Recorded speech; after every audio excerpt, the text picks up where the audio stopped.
So when I was 24, I moved in with my girlfriend Emily to this quiet suburban neighborhood outside Atlanta. The house was perfect. 2 bedrooms, a nice yard, friendly neighbors, even a little dog park 5 minutes down the road. We both worked full-time and didn't have much time to meet people, but everyone we passed on our morning walks or grocery runs always smiled and waved. It felt like the kind of neighborhood where nothing bad ever happened. On our second Sunday living there, I was hauling a bag of recyclables out when I noticed this kid, maybe 13, standing in our driveway. He was just staring up at the house. I figured he was just taking a breather from riding around, since he had a bike with him. I gave him a quick wave. He didn't wave right away, just kind of blinked and then raised his hand halfway before hopping back on his bike and pedaling away.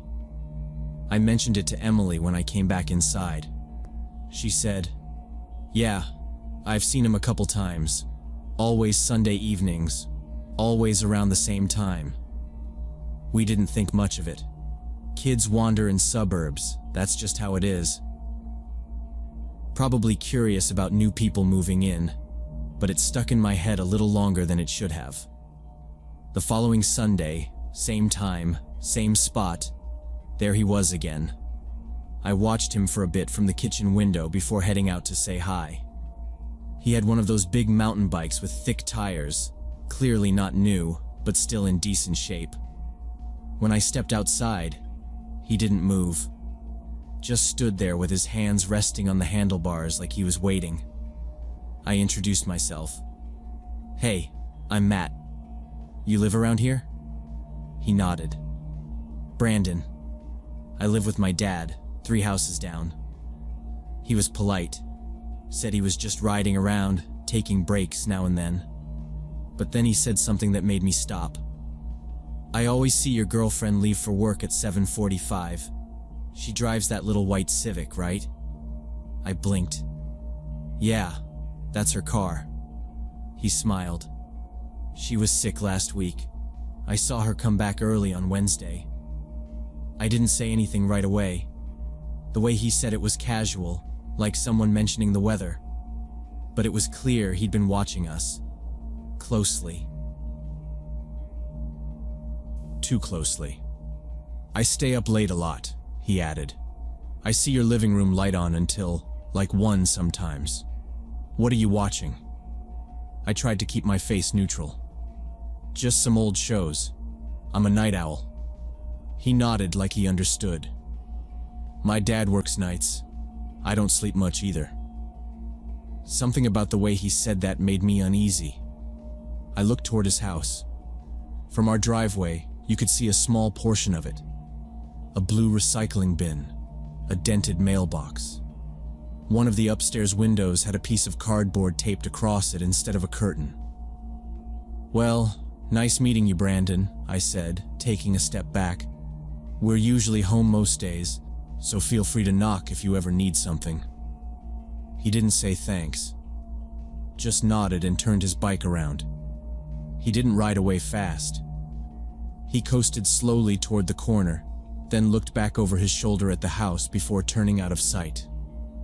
That night, I kept the blinds closed. I didn't tell Emily exactly what he said, just that I talked to the kid and he lived nearby. I didn't want her to worry. But every night after that, I found myself checking the window before I turned off the lights. Nothing ever seemed out of place. Still, I waited a couple of extra seconds before flipping the switch. Next Sunday, like clockwork, I spotted him again. This time, he was standing off to the side of the driveway, right near the hedge that separates our lawn from the neighbors. I watched from behind the curtain for almost 5 minutes.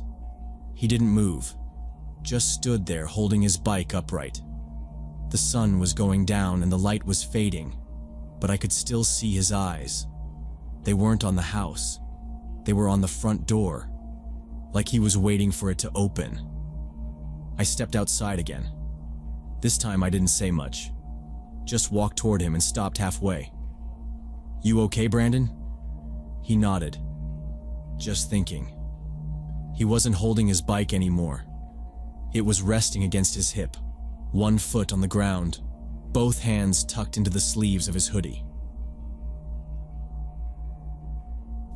The weather had cooled down a bit, but not enough to really need a hoodie.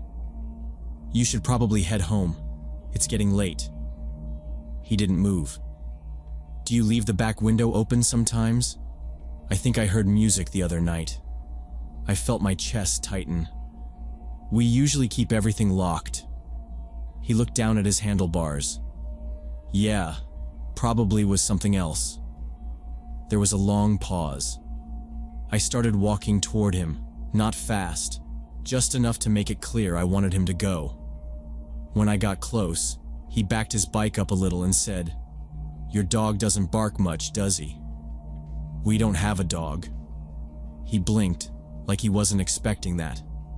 "Oh, I thought I saw one in the backyard."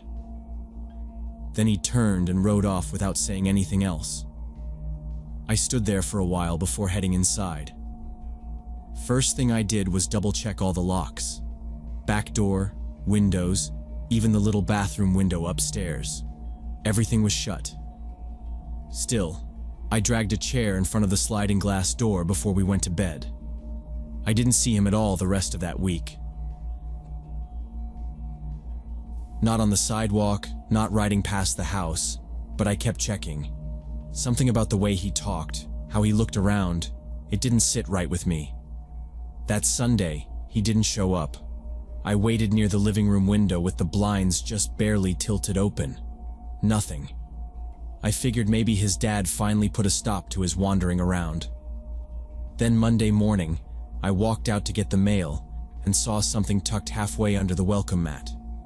It was a piece of folded notebook paper. Inside, written in all caps, it said, "Some windows sound louder than others." No name, no explanation, just that one line. I didn't tell Emily. I just slipped it in my jacket pocket, walked around the side of the house, and checked every window frame for cracks. The days after the police came were quiet, and the silence felt like pressure building behind a wall.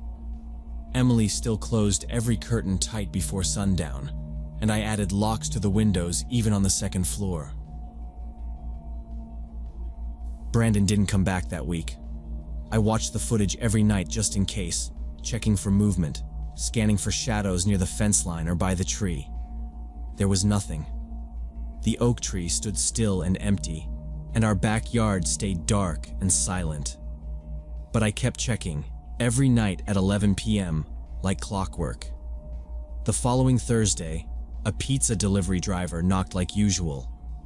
Emily handed me the cash and I opened the door, but the guy didn't speak. He just handed over the box and left. I closed the door, locked it, then noticed something tucked between the lid and the box. Another piece of folded notebook paper. No envelope, same handwriting, same ink. It said, "You think locks matter?" I dropped the box on the kitchen counter and didn't even realize my hands were shaking until Emily asked what was wrong. I didn't show her the note right away. I just said it was nothing. But later that night, I slid the paper into the drawer with the first one. I called the pizza place the next day. No one remembered Brandon placing an order or coming by. They said they hadn't seen him in weeks. I asked for the name of the guy who delivered it, and they said he'd been out sick. No one was scheduled for our street last night.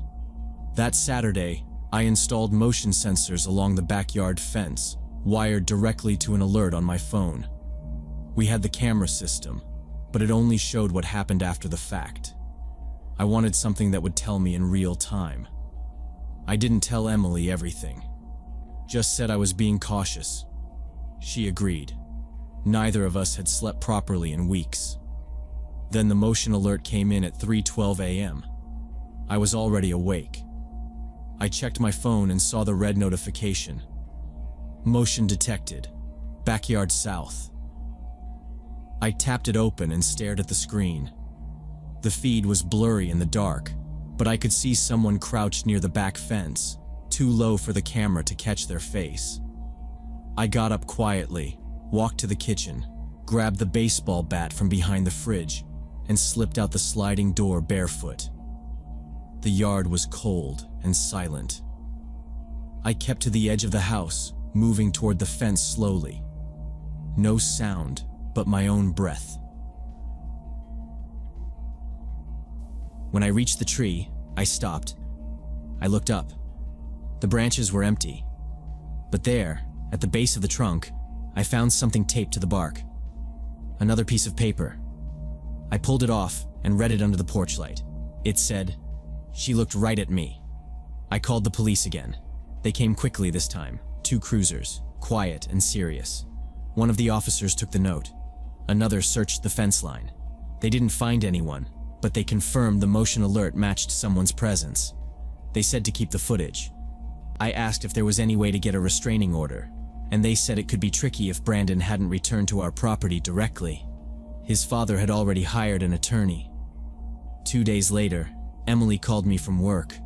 Her voice was shaking. Someone had left a notebook in the front passenger seat of her locked car. No broken glass, nothing stolen, just the notebook on the seat. Inside were pages of writing, times, dates, sketches of our house from different angles, descriptions of what we wore, what we ate, which lights we turned on and off each night.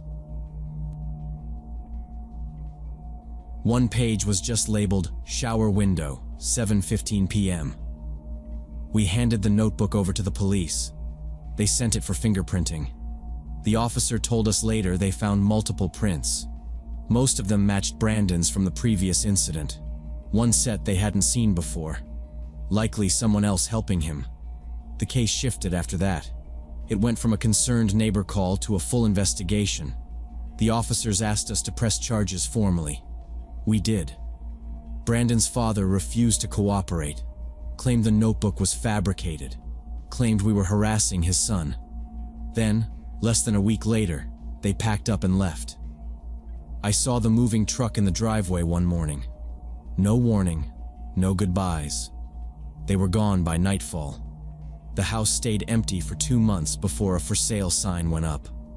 Emily and I didn't ask where they went. We didn't want to know. The neighborhood settled down. No more notes.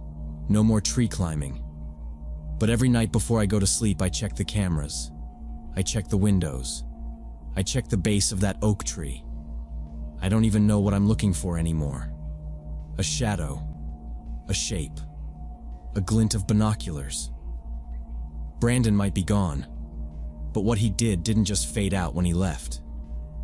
It stayed. Like a stain on the inside of your walls that you can't scrub off. Some nights, I catch myself looking out into the dark yard for longer than I mean to. Waiting. Listening. And once or twice, I've thought I saw someone standing at the edge of the trees. But then the wind moves, and there's nothing there. Still, I keep watching. Because now I know. Some curiosity isn't just dangerous. It doesn't stop. It just finds another angle, another way in.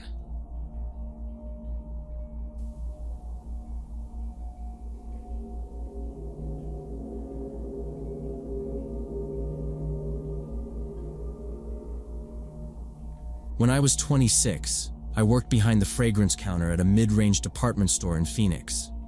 Pretty slow place.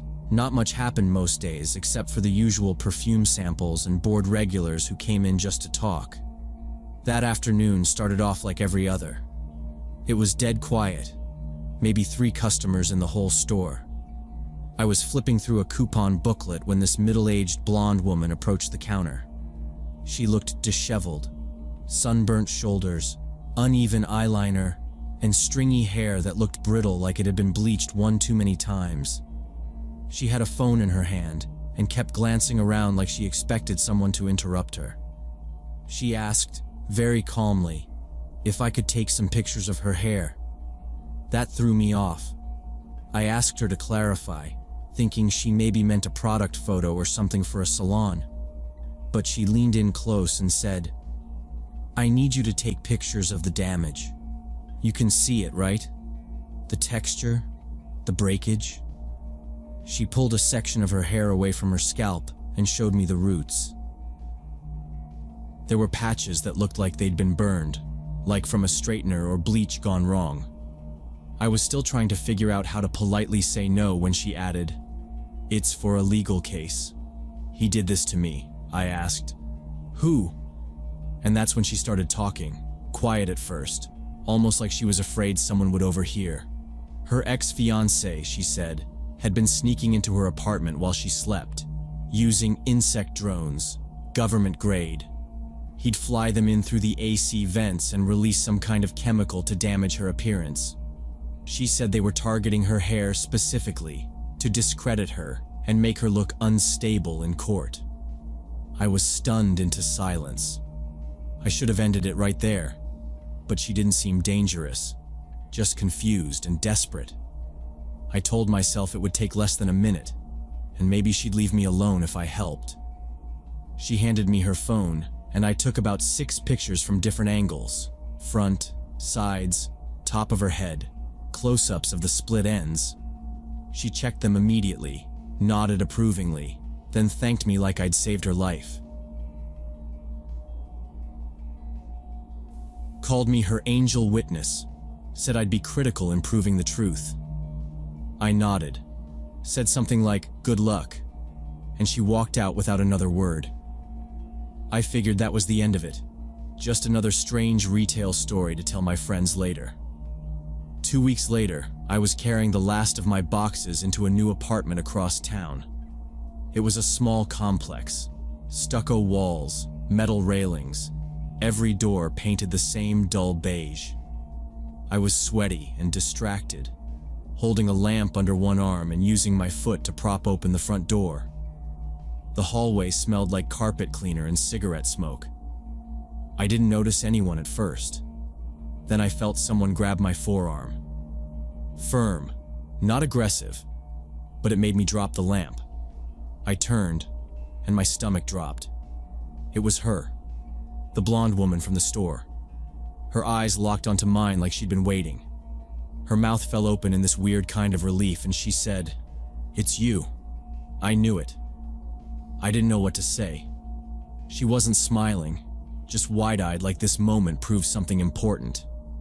She pointed across the hall. "That's my place. Number 2109. I just moved in last month." I was still frozen in the doorway, holding my keys and trying not to look panicked. "I knew they'd try to keep us close," she said. "They do this. They arrange coincidences, so we can work together. They want you to keep helping. You have evidence now. You're part of it." I stepped back, not enough to be rude, just enough to make the gap feel bigger. She kept going like I hadn't moved. "What unit are you in? Is it 208? You're across from me, aren't you?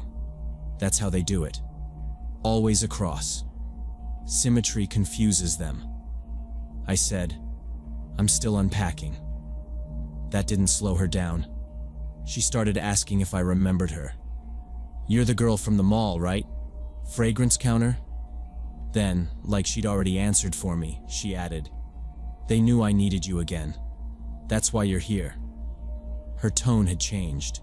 She wasn't just grateful anymore. She was expectant. Like we were teammates in some invisible war, and I hadn't even read the rule book. I told her I had to finish moving, that I'd talk to her later. She nodded like we had a plan, then walked backward toward her door without turning around, still watching me. The second she shut her door, I locked mine. After the day she grabbed my arm in the hallway, things escalated quickly. Within a week, she was outside my door every morning and evening. I'd crack it open to leave for work, and she'd already be standing there in her robe and sandals, eyes bloodshot, hair damp with sweat. She'd grab my wrist the second I stepped out, like she'd been listening for the lock turning. Her grip was always too tight. She'd speak fast, never blinking, always whispering about new dangers. "They're using the conditioner now," she told me once. "It's not even the chemicals, it's the scent. The scent is a tracker. It sticks to your lungs." Another time she said, "He's not just sending drones anymore. They've moved to satellites. I can hear them at night. That high-pitched tone. You hear it too, don't you? I'd try to pull away and say I had to leave, and she'd follow me to the stairs, still talking. If I took the elevator, she'd jam her arm between the doors to keep me inside. If I said nothing, she'd press harder, repeating her lines, watching my face like she was testing me. You understand, she'd say. You saw it too. You know what he's doing. Eventually, I started using the rear stairwell and parking on the street just to avoid her. That worked for 2 days. Then she caught on and started showing up at the back door too. I'd see her reflection in the glass as I approached, already waiting, already talking to herself until I got close. Every exit, every return home turned into a confrontation. It was like I lived in a box and she was sitting on every corner of it. Other people in the building started noticing. I overheard 2 girls in the laundry room talking about the smell from her apartment. It's like rotten eggs and old litter, one of them said. I think she's got animals in there.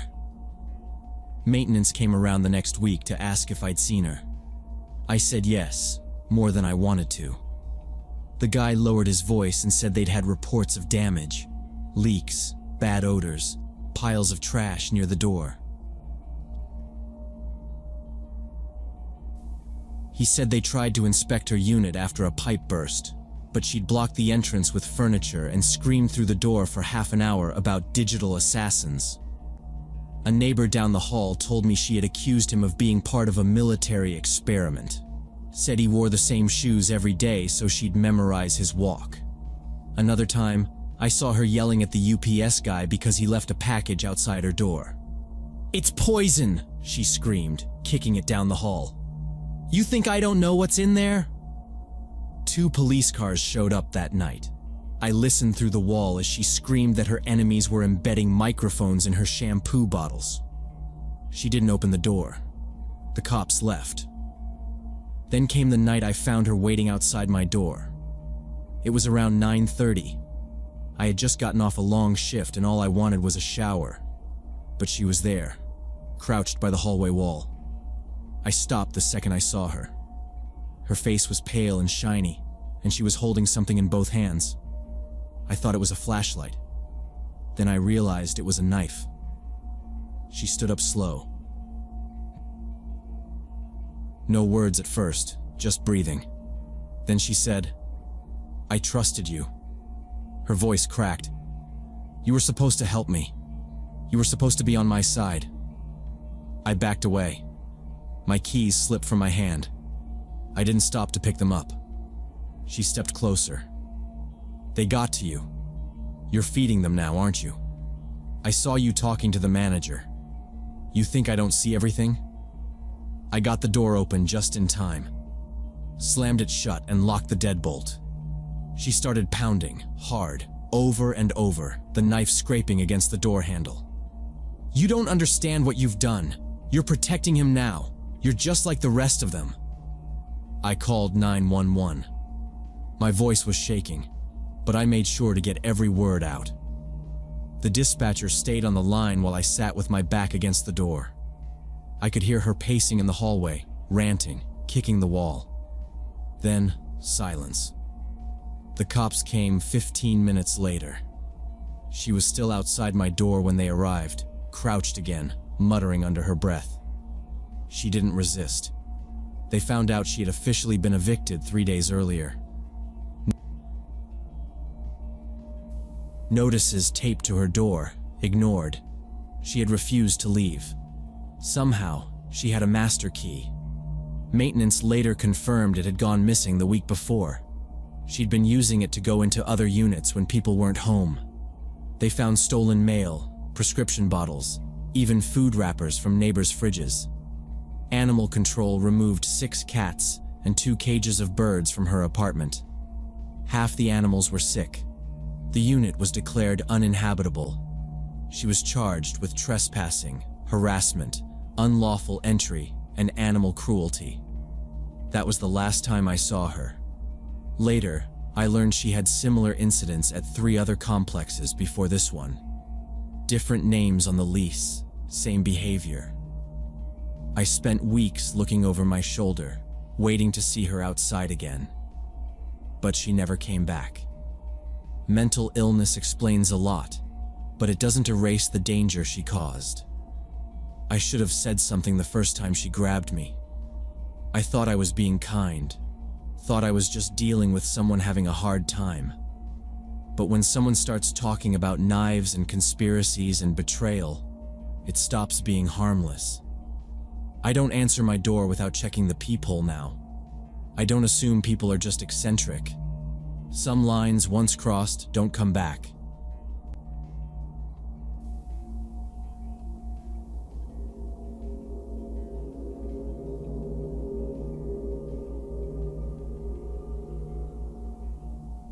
It happened when I was 29 and working as a nurse in a tiny Nevada town with maybe 400 residents total. Everyone knew everyone, which usually felt safe and comfortable. I had just finished a long shift and was looking forward to a hot shower in my little rental house on Maple Street. It was a 1-story place, white paint peeling off the siding, creaky front steps, and a gravel driveway with weeds poking through. Nothing fancy, but it was mine, and it was quiet. I tossed my keys on the counter, kicked off my shoes, and left my scrubs in a pile by the bathroom door. The water took forever to heat up, like it always did, but the pressure was good. I let the steam fill the room while I stood under it, zoning out. After maybe 20 minutes, I got out, dried off, and headed into the bedroom to grab something clean to wear. As I stepped into the room, still dripping and wrapped in a towel, I saw a quick, low movement in the corner of my eye. At first, I thought it was my own shadow, but it moved the wrong direction. I froze. My bedroom window faced the side yard, and someone had just moved past it. Slow, hunched down, like they didn't want to be seen. I dropped to the floor, crawled to the window, and pulled the curtain aside just a crack. Tom, my next-door neighbor, crouched beneath the window like a damn cat, frozen mid-step, looking right at the siding but angled as if he'd been trying to peer in. My heart pounded so loud I could barely hear. I scrambled to grab my robe, shoved it on, and ran out the front door, yelling his name. He was already walking back to his place next door, arms swinging casually like he'd just come back from the mailbox. When I shouted again, he turned around and raised his eyebrows, like he didn't have a clue what I was talking about. "Hey there," he said, like nothing had happened. "You all right?" I didn't answer. I just stared at him, trying to make sense of it. His whole act, the casual pace, the relaxed shoulders, it was too smooth. It felt practiced. I went back inside and locked every door and window, double-checking each one even though I'd just done it that morning. I stood in the living room for a long time, listening. My house had never felt so small. The next morning, I didn't go to work. I walked straight across the gravel strip separating our 2 yards and knocked on Tom's front door. I wasn't nervous. I was mad. He answered in a t-shirt and jeans, holding a mug of coffee like he'd just gotten up. The inside of their house was dim behind him, and it smelled like toast and cleaning solution. I told him, flat out, that I'd seen him outside my window last night. I didn't raise my voice. I didn't accuse him. I just said what I saw. He blinked a few times, then let out a short laugh. "My sprinklers went off weird," he said. "One of the heads popped off, sprayed the siding. I was trying to fix it before it soaked the foundation." He stepped outside, looked around like he was trying to find the spot again. "Didn't even look toward your place, I swear." Before I could say anything, his wife, Marla, stepped into the doorway behind him. She was barefoot and holding a laundry basket. "What's going on?" she asked. "She thinks I was creeping outside her house last night," Tom said, still with that light tone, like this was just a funny misunderstanding. Marla looked at me, then back at him, Why would she think that? She didn't even wait for an answer. Tom was fixing the sprinklers. He wouldn't do something like that. They both stared at me like I'd walked over there drunk, making wild accusations. I wanted to scream. But instead, I just said, "Okay," and turned around. Everyone liked Tom. He was in his 50s, worked at the hardware store, and had one of those mustaches that made him look older than he probably was. He always wore a tool belt even if he wasn't fixing anything. People said he was harmless. Old school maybe. A little inappropriate sometimes. Said weird things to cashiers, winked at teenagers, but never anything serious. That's what people thought. I walked back to my house with my jaw tight, trying to figure out what to do next. There was nothing to prove anything. No camera, no witness. Just me and what I knew I saw. And now, I had to go back to living next door to him, pretending like it hadn't happened. That afternoon, I moved a chair next to the window and sat there with the curtain cracked open, just watching. His house, the sidewalk, the driveway. Every time I heard movement, I looked. I couldn't relax. I couldn't think about anything else. After that encounter, I couldn't stop thinking about it. The way they stood there in the doorway, united in their denial, like I was the one causing problems. But something in Tom's face, behind the polite smile, had stayed with me. I started mentioning it to other women in town, slowly, casually, like I wasn't really serious. "Has Tom ever seemed off to you?" I'd ask, pretending to laugh as if it were just a thought. 3 different women lowered their voices when they answered.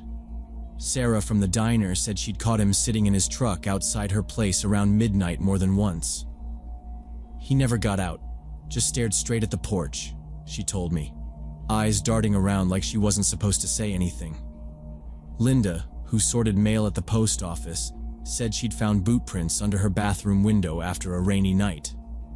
Same size as his, but I couldn't say for sure. I just know they weren't mine. Another woman, April, told me she'd seen him walking down her back alley around 5 a.m. a few weeks back.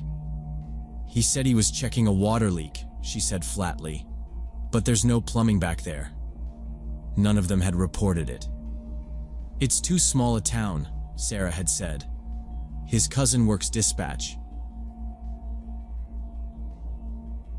"You think she's gonna take my word over his?" The others nodded. It wasn't just fear. It was knowing the outcome wouldn't be justice, only trouble. Still, hearing it from them confirmed I wasn't imagining things. This wasn't a one-time mistake. It was a pattern. Then things got worse. Tom started showing up everywhere I went. At first, it was subtle. I'd be at the grocery store, and he'd suddenly be in the same aisle, holding a bag of flour he clearly didn't need. Then he appeared at the gas station while I was filling up, waving like we were old friends. "Hey, funny running into you again," he'd say. He showed up outside the clinic where I sometimes picked up weekend shifts. Once, I walked into the parking lot and he was just standing near my car, pretending to check something on his phone. He didn't say anything that time. Just smiled as I unlocked my door and drove off. I started carrying pepper spray in my pocket and changed my route home from work, circling the block once or twice before pulling into the driveway. It didn't matter. He always seemed to find me. I tried going to the mayor's office, not to make a formal complaint, just to explain what was happening. He leaned back in his chair, hands folded over his gut, and said, "Tom's always been a little odd. Best thing you can do is keep your curtains closed and don't give him the wrong idea." I just sat there, blinking at him. He added, "I know it's uncomfortable, but some women dress in a way that gets misunderstood." I didn't say another word. I walked out and never went back. I knew then that no one in that building would help me. Tom had too many cousins, too many family friends. We were on our own. The other women and I started a group chat. Not official, just something on our phones to warn each other if we saw Tom somewhere. If he showed up outside the pharmacy, someone would text. If he was creeping around the church lot at night, someone else would take a picture, blurry or not, and send it. Linda was the quietest in the group. She never said much beyond reading our messages. But one evening, she sent a single text that changed everything. "I think he's been trying to get into my bathroom window." She lived on the edge of town, in one of the older houses with short hedges and a side entrance near the bath. She said she'd been hearing noises for weeks. A clicking sound, like fingers brushing metal, late at night. She thought she was being paranoid. Then she decided to test it. She left the window cracked, just enough. She sat in the tub with her phone close by. Her porch light was off, but she left the hall lamp on, casting a faint glow through the frosted glass. Then, just after 10:30, she heard it. A slow push on the frame.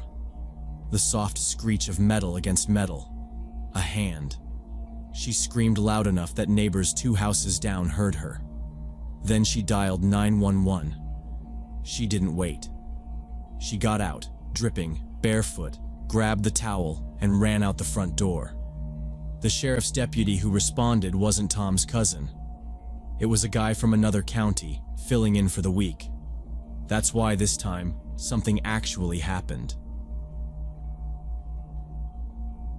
Tom was found hiding in her backyard, crouched behind a row of garbage cans. He had gloves on. His pockets held a pocket knife, a flashlight, and a roll of duct tape. He said he was just checking a noise. They arrested him right there. In the days that followed, more women came forward. 5 more, all with stories too similar to ignore. Stories of him sneaking around homes, following them to their cars, calling them late at night from blocked numbers. One had even found his fingerprints on her sliding glass door, but never reported it because she didn't think it would matter. It mattered now. He took a plea deal.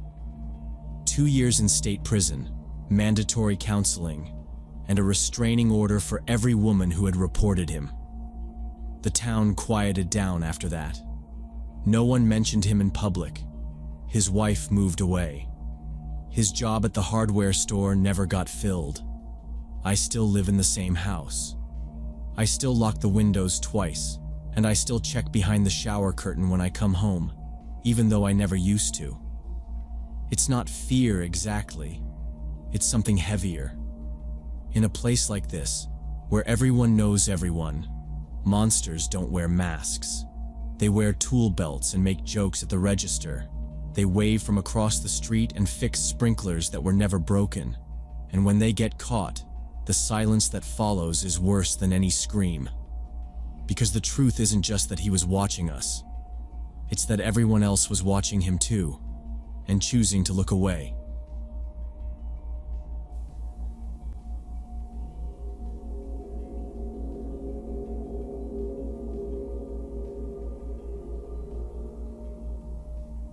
When I was 15, my mom Diana started dating Richard, who she met on Match.com in 2007.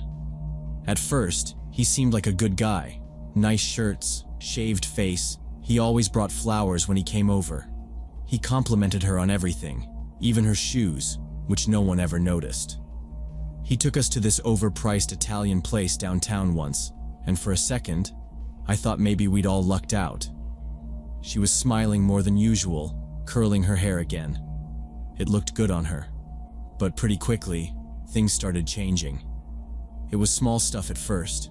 He'd tell her things like, "Your sister always talks down to you," or, "I don't think your friends really want what's best for you." He said it in this quiet way, almost like he was trying to help. She stopped meeting up for brunch with her coworkers, then skipped a birthday dinner for her niece. He always had a reason. He wanted to surprise her with a hike or a concert. It sounded sweet, but it happened every time there was a family event. Within a few months, she wasn't answering calls from her sisters as much, and she hadn't talked to her best friend since New Year's. Then he started getting annoyed when she made plans without checking with him first.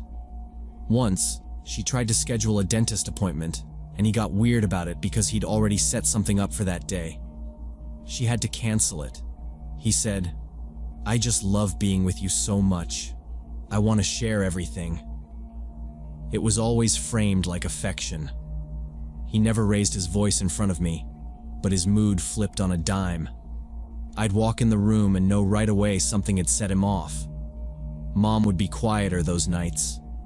I was too young to see it clearly then, but looking back, he was isolating her, piece by piece. He moved in around the time I started 10th grade. That's when things really changed. He wanted to know where she was every minute. He'd call her when she was at the grocery store to ask what aisle she was in. She'd laugh it off like it was cute, but I saw the way she'd stop mid-sentence when the phone rang.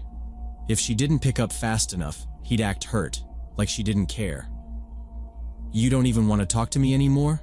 he'd say. She stopped going to the gym because he didn't like the trainer there, said he gave off bad energy.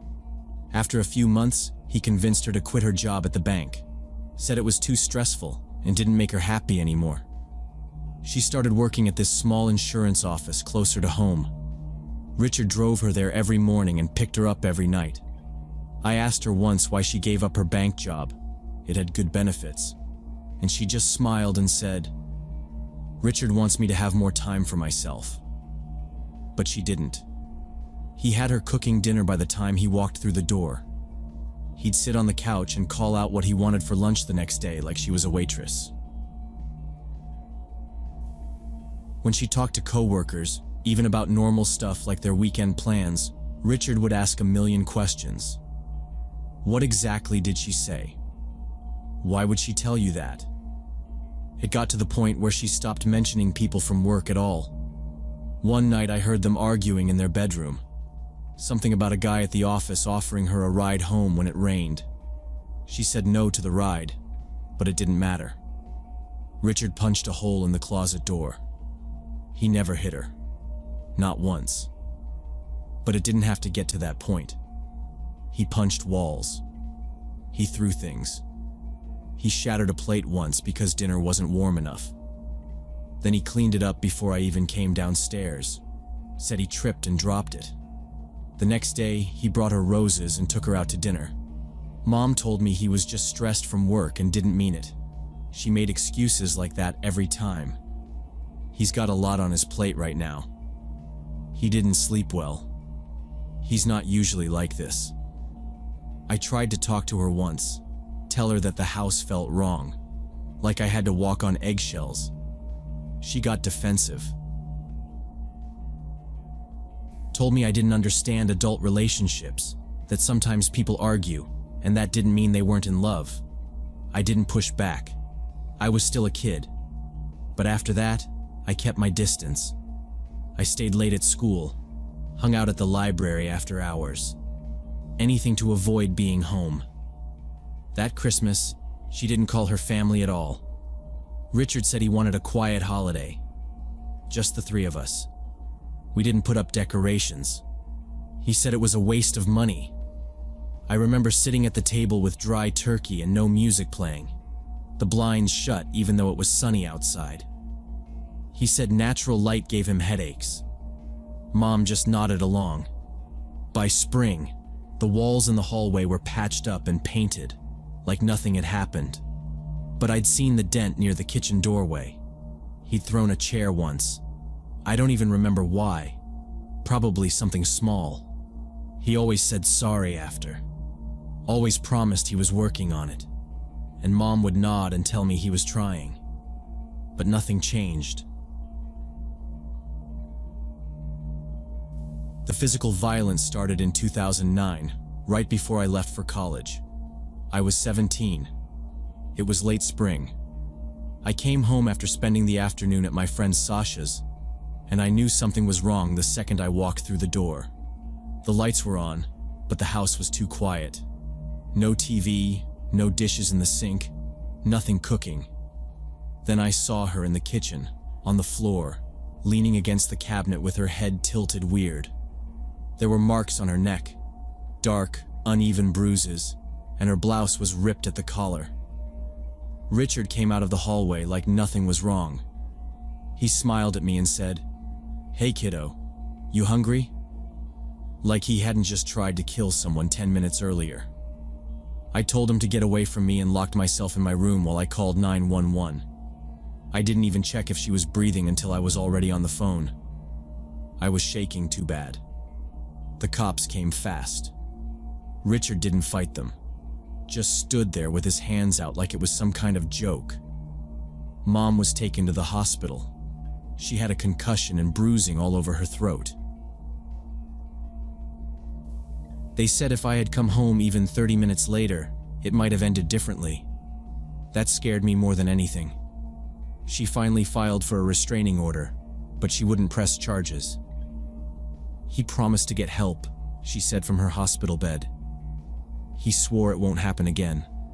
He just snapped." I begged her to come with me when I left for college. Told her she could start over, even just stay with Aunt Lynn for a while. She said no. She said the court order was enough and that Richard would back off. "He's basically a good person," she said. "He just lost control. He knows he can't come near me now." I didn't believe that. But I was 17, and she was the adult. She told me to focus on school and not worry about her. So I left. I tried to stay connected. We called a few times a week, and I visited when I could. At first, she seemed okay. She changed the locks, got a different phone number. She started going to yoga again and told me she was thinking about taking a night class. But then the phone calls got shorter. I'd ask how she was, and she'd say, "Fine, just busy." She never said Richard's name, but I didn't need her to. I knew he was still around. He started slow, leaving notes on her windshield, blank envelopes in the mailbox. She found a bracelet he gave her once placed on her porch railing, like he was showing he could get close anytime he wanted. He never left anything directly threatening, never said anything out loud in front of witnesses. But he was there, watching. She told the police, showed them the notes, described the phone calls where he wouldn't say anything, just breathe and hang up. They told her it wasn't enough. No direct threats, no confrontation. They said unless he made a move, their hands were tied. I begged her again, go to another city, at least get a security escort to her car. She said no. "I'm not letting him control my life. I'm not running," she told me. I refuse to be scared of him. I didn't know what else to say. I didn't want to fight with her. She was trying to be strong, but every time I hung up the phone, I felt sick. March 15th, 2010 was a Monday. I had a midterm that morning, and my phone was off. When I turned it back on after class, there were 4 missed calls from Aunt Lynn and 1 from an unknown number. I didn't even get halfway through the first voicemail before I dropped the phone. He waited in the parking garage at her office. She worked on the 3rd floor, and her shift ended at 5:30. Security footage showed him leaning against a column near her car for almost 40 minutes. She walked up, keys in hand, and he shot her 3 times in the chest. One of her co-workers found her slumped halfway into the driver's seat at 5:53. The ambulance didn't make it in time. He was arrested in his apartment 2 hours later. The gun was still in his kitchen drawer. He didn't resist, didn't even lie. Just told them, she wouldn't come back to me. The trial took almost a year. I sat in that courtroom and listened to the prosecutor list all the past restraining orders Richard had against him. 2 previous girlfriends. One filed a police report after he broke her arm. Another had moved across the state. Both of them had stories that sounded like carbon copies of ours. Love, isolation, control, threats, escalation. None of them had been believed fast enough. just like my mom. He was sentenced to life without parole. I sat through every minute of that hearing, but it didn't feel like justice. It felt like too little, too late. None of it brought her back. None of it stopped the fact that I'd seen it coming and couldn't stop it. I keep thinking about how she said she could handle it, that she didn't want to be afraid. But love makes people underestimate danger. It makes you want to believe the best about someone even when all the evidence is screaming not to. She didn't want to run. She wanted to be brave. And the system let her believe that bravery was enough. If I could go back, I'd drag her out of that house myself. I wouldn't have listened when she said she was fine. I wouldn't have backed down just because she told me to. Sometimes loving someone means doing what they won't. Sometimes it means being the one who's willing to act when they can't see the threat for what it really is. I wish I had done that. I wish I hadn't left her alone.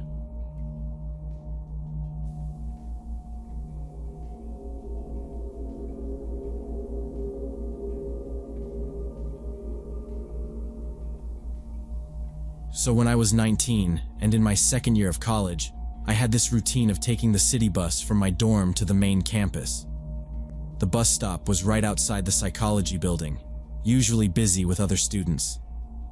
That Tuesday afternoon in October, I was running late for my statistics class and checking my phone when I noticed her. She was maybe in her 40s, clearly homeless, wearing multiple layers of clothing that didn't match the mild weather. Her coat was one of those heavy army surplus types, even though it was barely 60 degrees. Her pants were baggy and stained, and she had a scarf wrapped around her head, tied in a way that didn't look intentional. Her mouth looked infected, with visible sores around her lips, like she had open cold sores or something worse. She kept pacing back and forth near the bench, muttering something I couldn't make out. What struck me as odd was how she kept digging around in this oversized canvas bag she was carrying. She'd stop pacing to crouch beside it, rummage for a bit, pull something out, glance at it, then shove it back in, only to repeat the whole process again. I assumed maybe she was just really out of it, but it made me uncomfortable enough to put my phone away and stay more alert. At first, I tried to ignore her, figuring she was just another person dealing with mental health issues. The bus was running late according to the app, so I had at least 10 more minutes to wait. She gradually moved closer to where I was standing, still talking to herself in this low, raspy voice. I caught fragments like, "They don't understand," and "have to show them." Her voice didn't raise above a mumble, but the words she was saying stuck with me. Her movements became more agitated, and she started looking directly at me instead of staring off into space. When she was about 3 feet away, I could smell her unwashed clothes and see that her hands were shaking.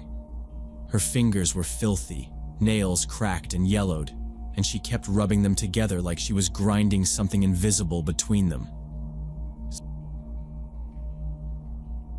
Something about her body language made me feel uncomfortable, but I didn't want to be rude by moving away. I glanced around to see if anyone else was watching, but the few other students waiting were either on their phones or had earbuds in. She stopped in front of me and muttered something I couldn't make out, then reached into her bag again. My first thought was that she might ask me for change, but she didn't hold out her hand or make eye contact. She just stood there, hands still in the bag, lips moving silently now. She suddenly pulled her hand out, but all she had was a balled-up paper napkin, which she stuffed into her coat pocket. Then she stepped even closer. I took a half step back, which made her pause. Her eyes narrowed, and she tilted her head like a bird trying to figure something out. Then she said, "You don't see it yet, do you?" Her voice was flat, almost disappointed. I didn't respond. I didn't know how. She looked down at her bag again, fingers twitching, like she was preparing for something. It wasn't normal, not the way she was acting. I felt this pulse of cold go through my chest. I took another step back, subtly, tried to make it look casual. She looked up again and gave me a weird smile, thin-lipped, with teeth clenched, and then turned sharply, walking away just a few paces before circling back to the bench. But she didn't sit down. She stayed standing, fidgeting with the straps of her bag now, like she was tightening them or checking for something inside. The app said the bus was 5 minutes out, but it felt like forever. I kept my eyes on her. She wasn't pacing anymore. She was just standing there, shoulders hunched, muttering to herself with one hand clutched around the strap of her bag and the other twitching near her side. I noticed that her eyes weren't blinking.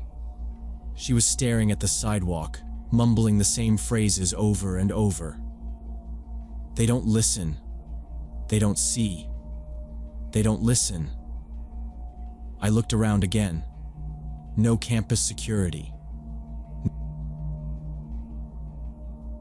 Nobody nearby seemed to notice anything wrong. I thought about crossing the street to another stop, but I didn't want to make a scene, and I was already late. Then she walked away from the bench again, heading straight toward me like she'd decided something. This time her hand was still deep inside her bag. My stomach tightened, and I instinctively took a full step back, bumping into the metal bus sign. She stopped about 2 feet away. "They'll see it when it's too late," she said. Her eyes locked onto mine now. They were bloodshot, rimmed red, and her pupils looked too big, like she was on something or hadn't slept in days. My throat was dry. I started to speak, but she reached into her coat with her free hand and pulled out another napkin, same as before, pressing it to her face and sniffing into it. She turned again and walked slowly back to her spot by the bench. I kept my back to the signpost and didn't move. A minute later, I saw the bus approaching from the corner. I remember the wave of relief washing over me as it pulled up. I didn't even wait for the people to finish getting off. I stepped forward quickly, swiping my card without looking back. I walked to the middle of the bus, sat near the window, and kept my backpack in my lap. I looked outside as the doors closed. The woman was standing exactly where I'd been, just standing there, staring at the bus. Not at me, just staring forward, still muttering. The bus pulled away slowly.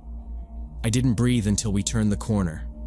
She stopped pacing and positioned herself right in front of me, still rummaging through her bag with increasing urgency. Her muttering got louder and more focused, like she was having an argument with someone I couldn't see. Her voice cracked, harsh and ragged, words spilling out too fast and sharp to catch clearly. Something about proof and they'll regret it. I put my headphones in, hoping she'd take the hint and leave me alone. Instead, she stepped even closer, standing almost toe-to-toe with me, and started speaking directly at me.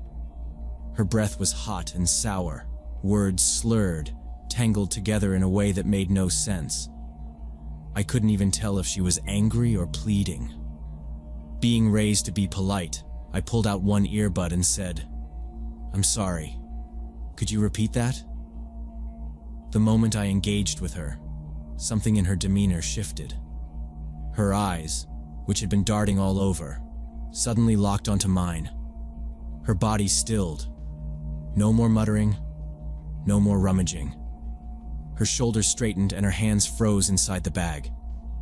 For the first time, she looked lucid, almost too lucid. I noticed her jaw tighten as if she'd made a decision. The hand inside the bag moved slightly, slower now, like she was gripping something specific. She reached into the bag one final time and slowly pulled out what looked like a piece of sharpened metal, maybe 6 inches long. It was rusted and uneven, but the edge looked deliberate. Someone had taken time to file it down. The handle was wrapped in electrical tape, black and cracked with age. It looked like it had been hidden in that bag for a long time, waiting. My heart started pounding, but I tried not to show it. She kept it low, tucked under her coat, angled toward me. Her free hand trembled as she adjusted her grip. I realized this wasn't just some unstable encounter anymore. This was a threat. A direct one. She had chosen me for whatever reason, and now it felt like the whole world had narrowed to the space between us. I tried to keep my voice steady. "What do you need?" I asked. She didn't blink. Instead of answering, she took a sudden, jerky step forward and thrust the weapon toward my neck. My reflexes kicked in before my brain did. I twisted sideways and swung my backpack up with both arms, the corner of it hitting her wrist as hard as I could manage. The bag smacked her wrist with enough force that it made her flinch and stumble a little. The weapon clattered to the concrete. I stepped back fast, heart hammering, yelling "help" at the top of my lungs.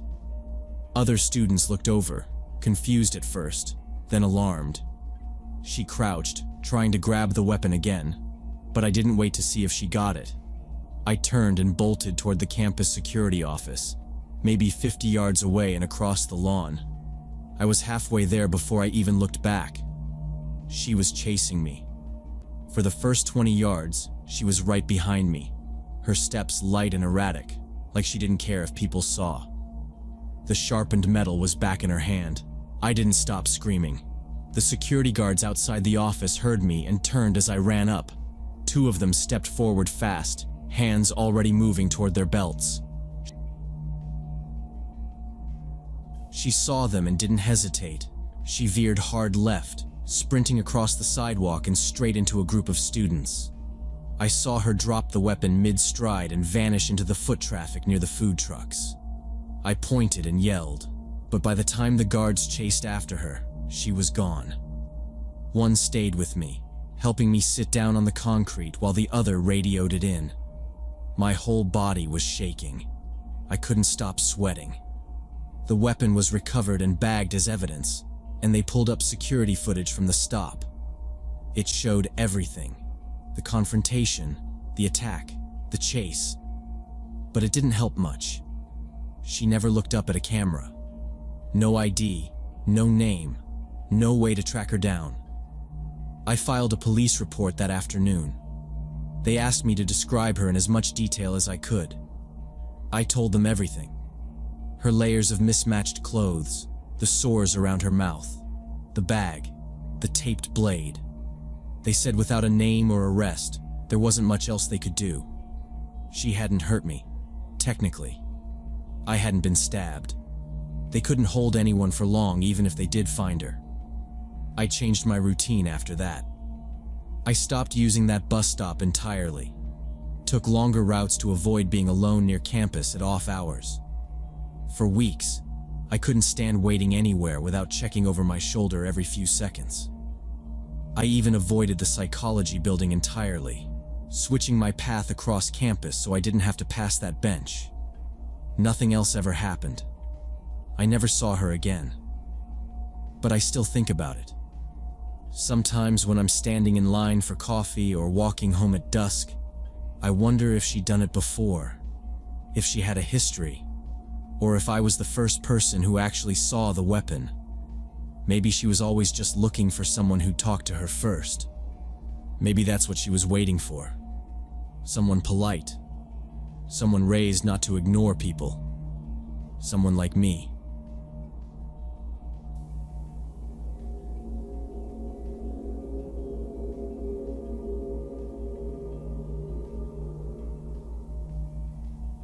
When I was in my early 30s, my husband and I hired Maria Contreras as our housekeeper.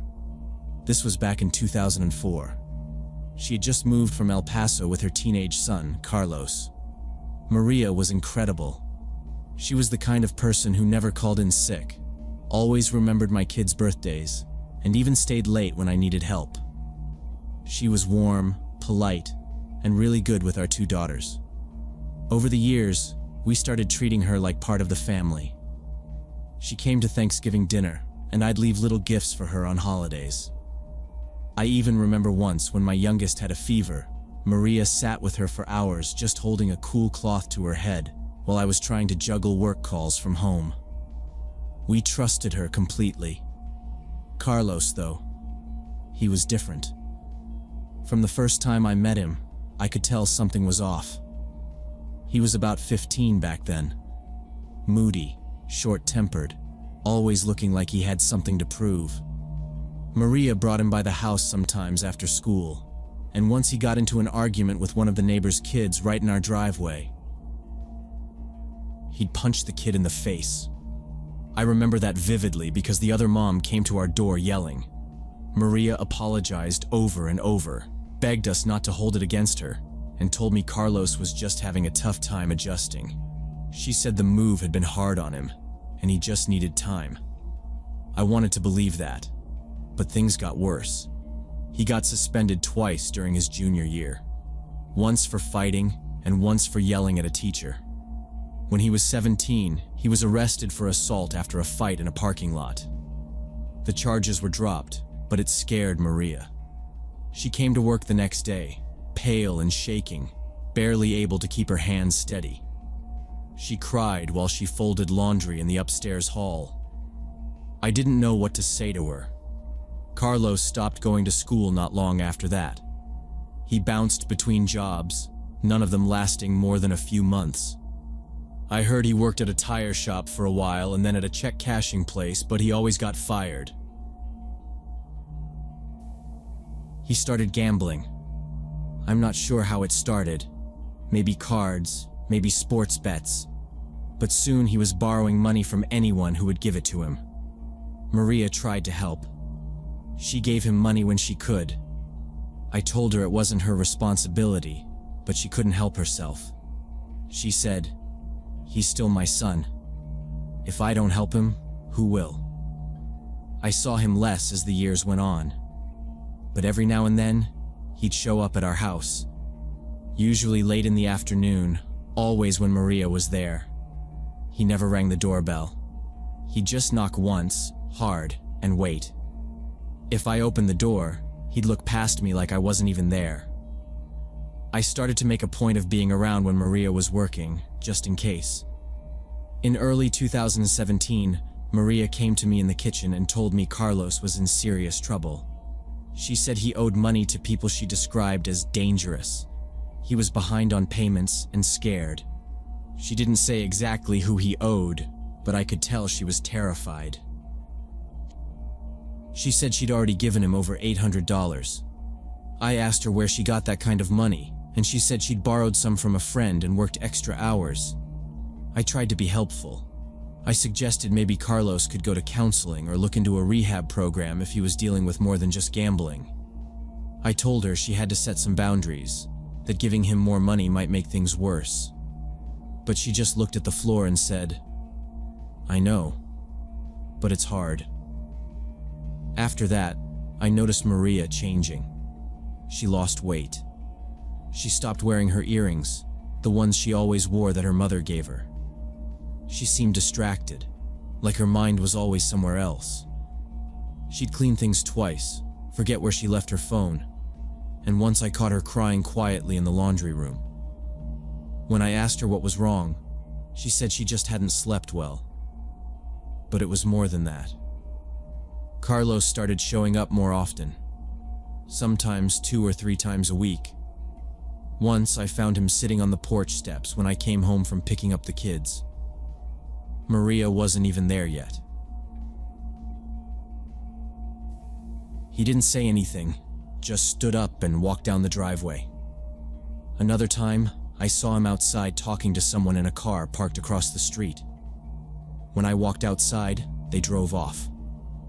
Maria told me not to worry. She said Carlos just needed support. But I didn't feel safe anymore. I didn't like him being around the house, especially when I was alone or when the girls were home. One Thursday afternoon, I came home early and saw Carlos standing just inside our back gate. Maria was still inside, vacuuming. I called out to him, and he didn't answer, just stared at me. I told him he had to leave.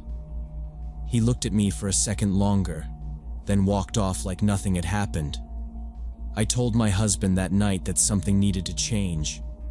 He said we should talk to Maria, lay down some rules, maybe ask her to stop letting Carlos come around. But neither of us wanted to hurt her. She'd been with us so long. I kept hoping she'd find a way to handle it, to keep him away. Then one morning, I came downstairs and found the back door open. Nothing was missing. Nothing seemed out of place. But it was cold, and I knew I hadn't left it open. I closed it, locked it, and waited for Maria to arrive. When she did, I asked if Carlos had been by. She said no, but her hands were shaking when she poured her coffee. On March 15th, I decided to come home during my lunch break to grab some documents I'd forgotten. This wasn't unusual. I did it maybe once a week. I remember the sky was overcast that day, and traffic was heavier than usual on the freeway. I pulled into the driveway around 12:40 p.m. and noticed Carlos's old Honda parked across the street.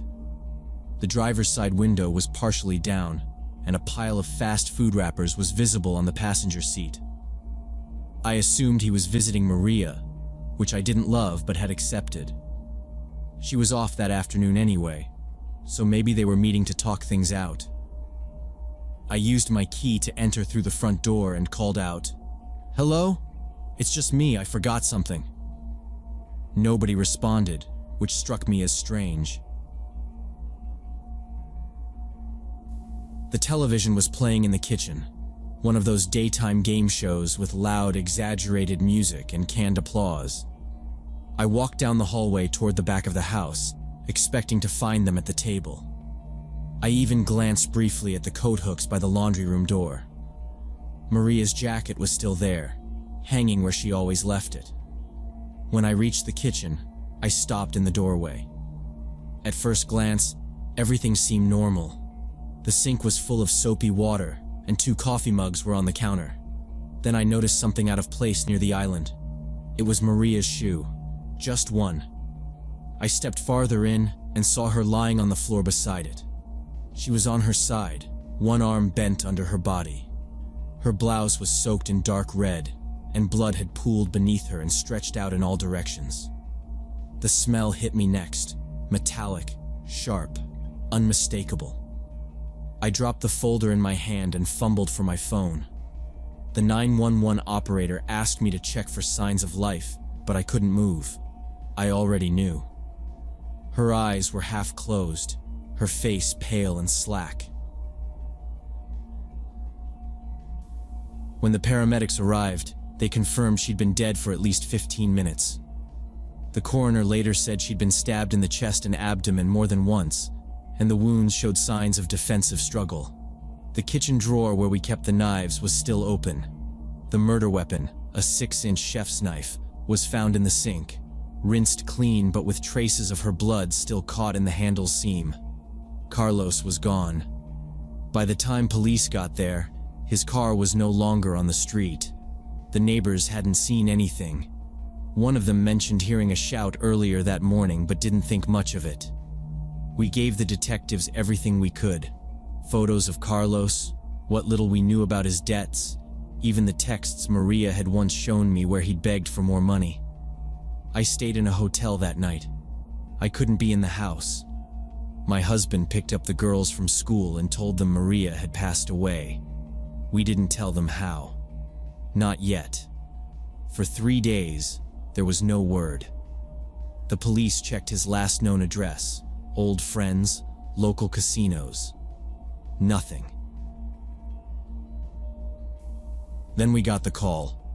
He'd been caught at a border checkpoint trying to get into Mexico on foot, using his cousin's ID.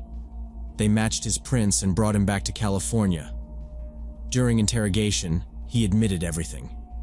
He said he went to the house to ask Maria for money again. When she said no, he got angry. He claimed he didn't mean to kill her, that things just got out of hand. But the way he described it, it didn't sound like a loss of control. It sounded like rage. Cold, selfish rage. The trial didn't take long. He pled guilty to avoid the death penalty. though I doubt that was ever on the table. The judge sentenced him to life without parole. I watched his sentencing from the back row of the courtroom. He didn't look at me once. He didn't say anything about Maria. Not an apology. Not a single word. We sold the house less than 2 months later. We moved to Oregon and rented a place near Eugene. It wasn't about starting over. It was about getting away from that kitchen. I couldn't step into that room without seeing Maria on the floor. Every time I opened the cabinet under the sink, I pictured her falling against it. Every time I passed the hallway, I thought I might hear her humming. The girls kept asking when we were going to see her again. It took a long time before we told them the truth. I still think about her all the time. Not the way she died, but all the quiet moments before that. How she'd tie her apron, the way she'd roll towels into perfect little bundles, how she used to sing under her breath while vacuuming. And I think about her last moments too. I think about how scared she must have been, realizing her own son, her only child, was about to end her life over something as meaningless as money. She didn't deserve that. She deserved peace, dignity, safety, and I can never forgive him for taking that away from her.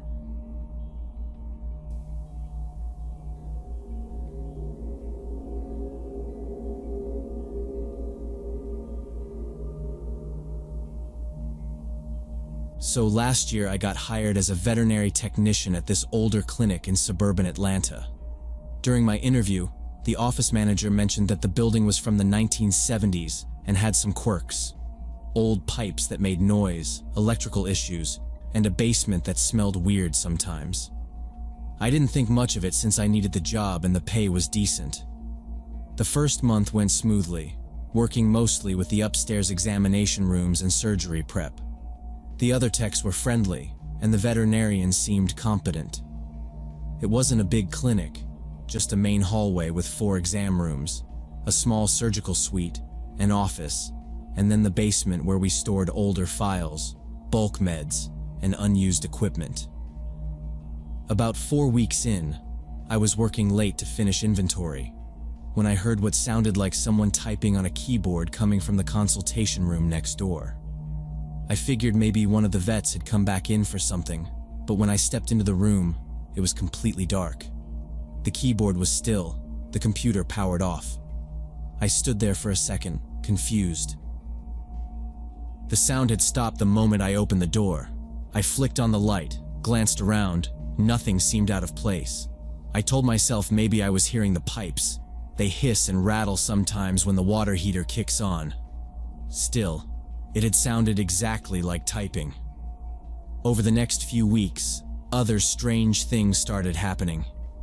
I'd be in the supply room and hear footsteps in the hallway, but when I peeked out, no one was there. One morning, I opened the clinic and found the back exam room door wide open, even though I knew I had closed and locked it the night before. Another time, I heard someone say, "Hey," in the break room, but when I went in, it was empty. The first time I mentioned it, one of the vet assistants laughed and said, "Oh yeah, this building makes all kinds of noises. You just get used to it." She said the heating system and plumbing were rooted weird, and sometimes it made normal sounds come from unexpected places. Like it could sound like it was upstairs when it was really down in the basement. Other staff had similar stories.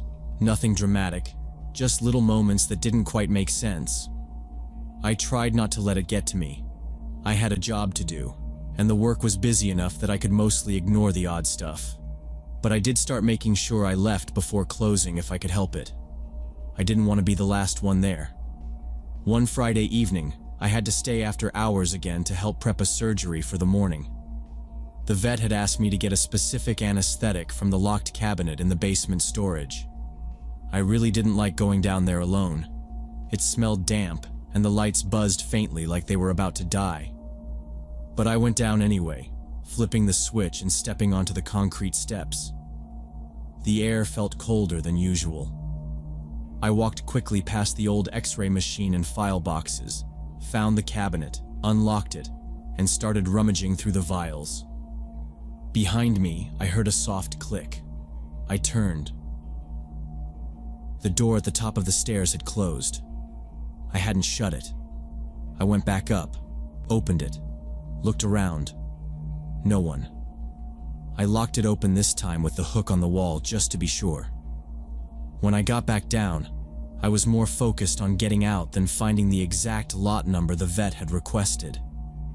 I grabbed the vial I needed and left the rest for later. That was the first time I felt something wasn't just quirks of an old building. From then on, I made excuses whenever something needed to be fetched from the basement. If no one else was available, I'd wait until the next morning when there were more people around. But then, one Wednesday, I was the only tech scheduled for closing. The afternoon had run long, a surgery went over, and the vet needed post-op notes entered into the system. She asked if I could stay 30 minutes and upload the photos and data from the procedure. I said yes, and figured I'd be done by 6. Everyone else left by 5:30. At 5:52 p.m., I was typing into the patient record at the main computer in the reception area when I heard it again. Typing. Rapid, almost frantic, from the consultation room behind me. Same exact rhythm I heard the first time. I stood up, didn't move right away. I waited to see if it would stop. It didn't. I walked to the doorway, pushed it open slowly. The room was dark again, the computer still off. But this time, the keyboard was angled oddly on the desk, like it had been moved. I didn't go inside. I stepped back and turned off the lights in reception. I didn't bother logging out of the system. I grabbed my bag and left, locking the front door behind me. I stood in the parking lot for a second and looked back through the glass. It was quiet. Everything still. I didn't say anything about it the next day. I finished the post-op records that morning before anyone asked. After that, I made a habit of staying busy in the lab or kennel area if I had to be there late. I avoided the offices and consultation room if I was alone. I stopped offering to help with inventory or drug counts that weren't urgent, and I never went down to the basement unless 2 other people were nearby. The other staff didn't press me about it. I think they noticed I'd changed my routine. Maybe they'd done the same once. The real problem started about a month ago when I had to use the basement for the first time. That's where the employee lockers were located, along with storage for old equipment and files. The basement always smelled strongly of disinfectant and had poor air circulation despite having a ventilation fan. It was cold in an unpleasant way. Not cool like air conditioning, just stale and slightly damp. The first time I went down there, I noticed my eyes started burning a little after just a few minutes. I thought maybe it was the cleaning chemicals. I grabbed my things and got out quickly. The second trip down was a few days later when I needed to get some old surgery forms. While I was looking through the cabinets, I thought I saw something move near the far shelf, just in the corner of my eye. I assumed it was my imagination. The light down there flickered sometimes, and the shadows played tricks on you. But it happened again. Same corner, same motion. A kind of slow step, like someone easing behind the metal racks. This time I turned and walked the full length of the aisle to check, calling out softly, "Hello? Anyone down here?" No answer. I waited, listening for footsteps, breathing, anything. It was completely silent. I left fast, didn't even take the files with me. That night I lay in bed thinking about the basement. I told myself it was just a trick of the light or the air circulation moving boxes. I even tried to convince myself it was a coworker messing with me.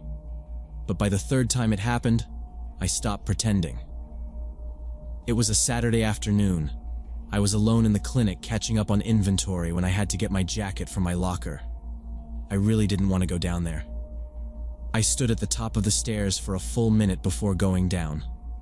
I kept the light on and tried to move fast. My locker was near the old metal sink, opposite the shelf that held stacked kennel panels and unused monitors.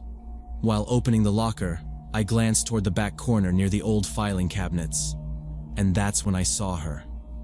A woman. She was facing slightly away from me, standing motionless.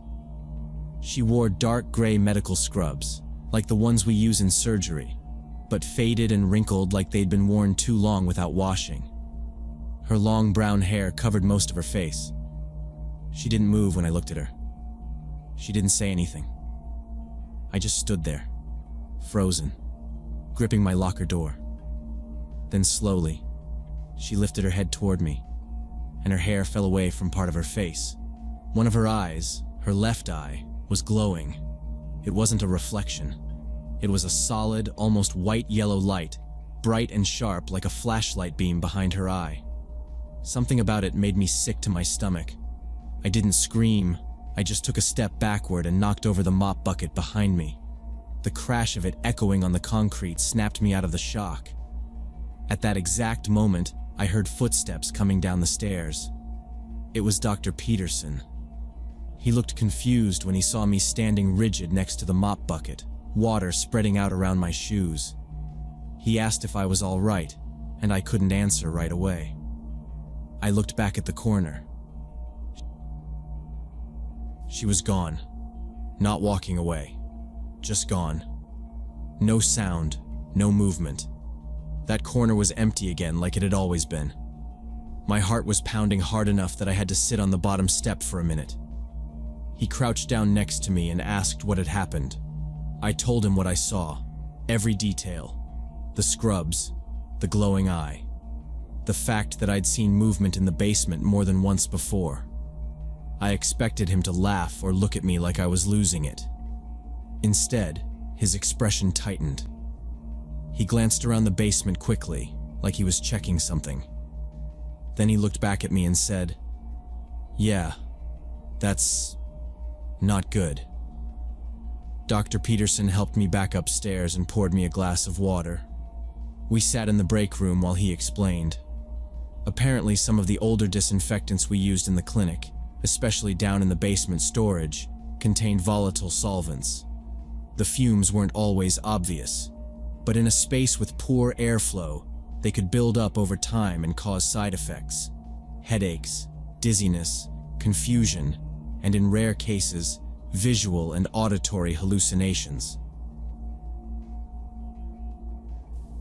He said there had been reports of similar things at other older facilities. He admitted he'd been meaning to replace the ventilation fan in the basement for a while, but hadn't gotten around to it. I asked why no one had mentioned this before. He looked tired when he said, "Because we don't think of those chemicals as dangerous unless someone gets sick. And no one's reported seeing things like that before." He called a contractor that same day. By the end of the following week, the old fan was ripped out and replaced with a stronger industrial exhaust system that vented directly outside. They also reviewed the list of cleaners we used and swapped out the strongest ones for low-fume alternatives. I haven't seen anything strange in the basement since. No figures, no glowing eyes, no shadows moving in the corners. It's just a cold, ugly storage space again. Still smells bad, but not in a chemical way.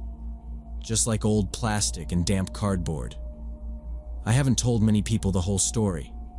It's embarrassing. I thought I was losing it.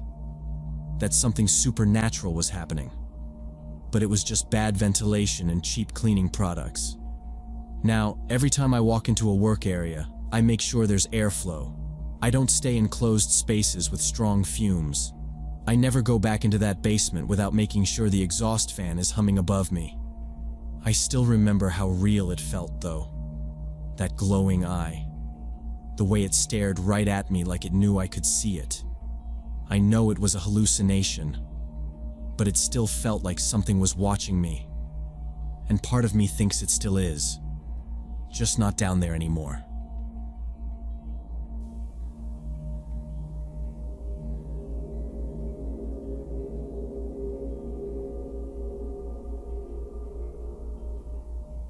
It was our second day in Breckenridge. Dad wanted to hit a few black diamond runs that were way above our skill level. So around noon, he told us to turn in our rental gear and head back to the hotel. Ethan and I were both 12, staying at one of those big ski and ski out resorts, the kind with heated sidewalks and a huge stone fireplace in the lobby. We returned our skis at the rental shop just off the slope and started walking through the courtyard toward the hotel entrance. The snow was falling lightly. Everything felt calm. That's when we saw him, a tall guy in a gray maintenance uniform. He looked like he was in his 50s, neatly trimmed beard, clean gloves, no hat. I remember that because it was weird not wearing one in that weather. He smiled and stepped toward us, blocking the path just slightly. "You boys staying at the lodge?" he asked. Ethan nodded. The guy didn't waste time. He said he worked for the resort's maintenance team and needed help moving some equipment into a service room around the back. "It's nothing dangerous," he said. "Just a dolly and a couple boxes. They're too awkward for me to handle alone, and my partner's late." I wasn't sure what to say. Then he pulled a $20 bill from his front pocket, folded it in half, and held it out. "20 each, 5 minutes of work. What do you say?" He smiled again, like we were doing him a huge favor. Ethan gave me a look, eyebrows slightly raised. He wanted to help. I could tell. We didn't really have spending money, and $20 each felt like a lot to two 12-year-olds. But something felt off. He didn't talk like the other staff we'd met. No radio on his shoulder. No clipboard. And he kept glancing around behind us. Not just like he was in a hurry, but like he didn't want anyone else to notice what he was doing. I looked at his uniform again. It had the same color and patch as the hotel staff, but there was no name tag. Not even a badge number. His boots were spotless. That struck me because every other worker we'd seen had salt-stained shoes and scuffed jackets from being outside all day. "Only take a second," he said again, gesturing toward a maintenance door near the back edge of the property. "It's just around that corner." He was positioning himself so we'd have to walk past him to get to the lobby doors. Not aggressive, just subtle. I stepped to the side and said, "We're supposed to meet our dad right now." It was the first excuse I could think of. He didn't move at first, just stood there like he was trying to decide what to say next. Then he stepped aside slowly and said, "All right, your call." But even as we passed, I felt his eyes on our backs. I glanced behind once. He was standing still, watching us, the $20 bill still in his hand, like he hadn't even thought to put it away. Inside the lobby, the air was warm and the fire was roaring, but both of us stayed quiet. Ethan asked if we should tell someone. I said maybe. We sat near the front desk for a while, pretending to wait for Dad. I scanned the crowd. No one looked like him. I kept checking the glass doors. After about 10 minutes, we went up to the room. Ethan was unusually quiet. He sat on the edge of his bed and kept his coat on. I took mine off and walked to the window that overlooked the back of the building. The maintenance road was just visible beyond the trees. There he was. The same guy was standing outside that service door, holding something long and thin. A pipe or a crowbar, maybe. He was pacing, checking his phone, then the door, then the path leading back toward the hotel. I stepped back from the window. Ethan asked, "Is he still there?" I nodded. I didn't say anything else. He didn't ask again. After a few more minutes, I told him I was going downstairs to buy snacks from the vending machines. He didn't want to come. I went alone, took the elevator to the lobby floor, then turned the corner past the ski lockers. There was another maintenance guy, older, heavier, wearing a radio and scuffed black boots, unloading boxes from a cart. His name tag read Marcus, I walked up to him. "Hey, are there supposed to be two of you guys working that back door?" He stopped what he was doing and looked at me.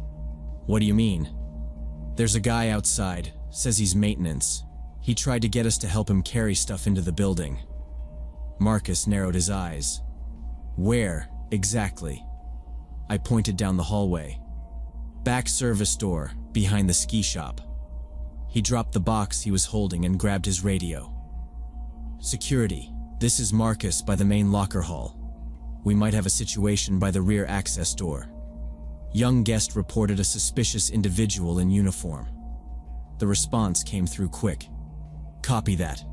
2 units en route." Marcus looked back at me. "You boys did the right thing," he said.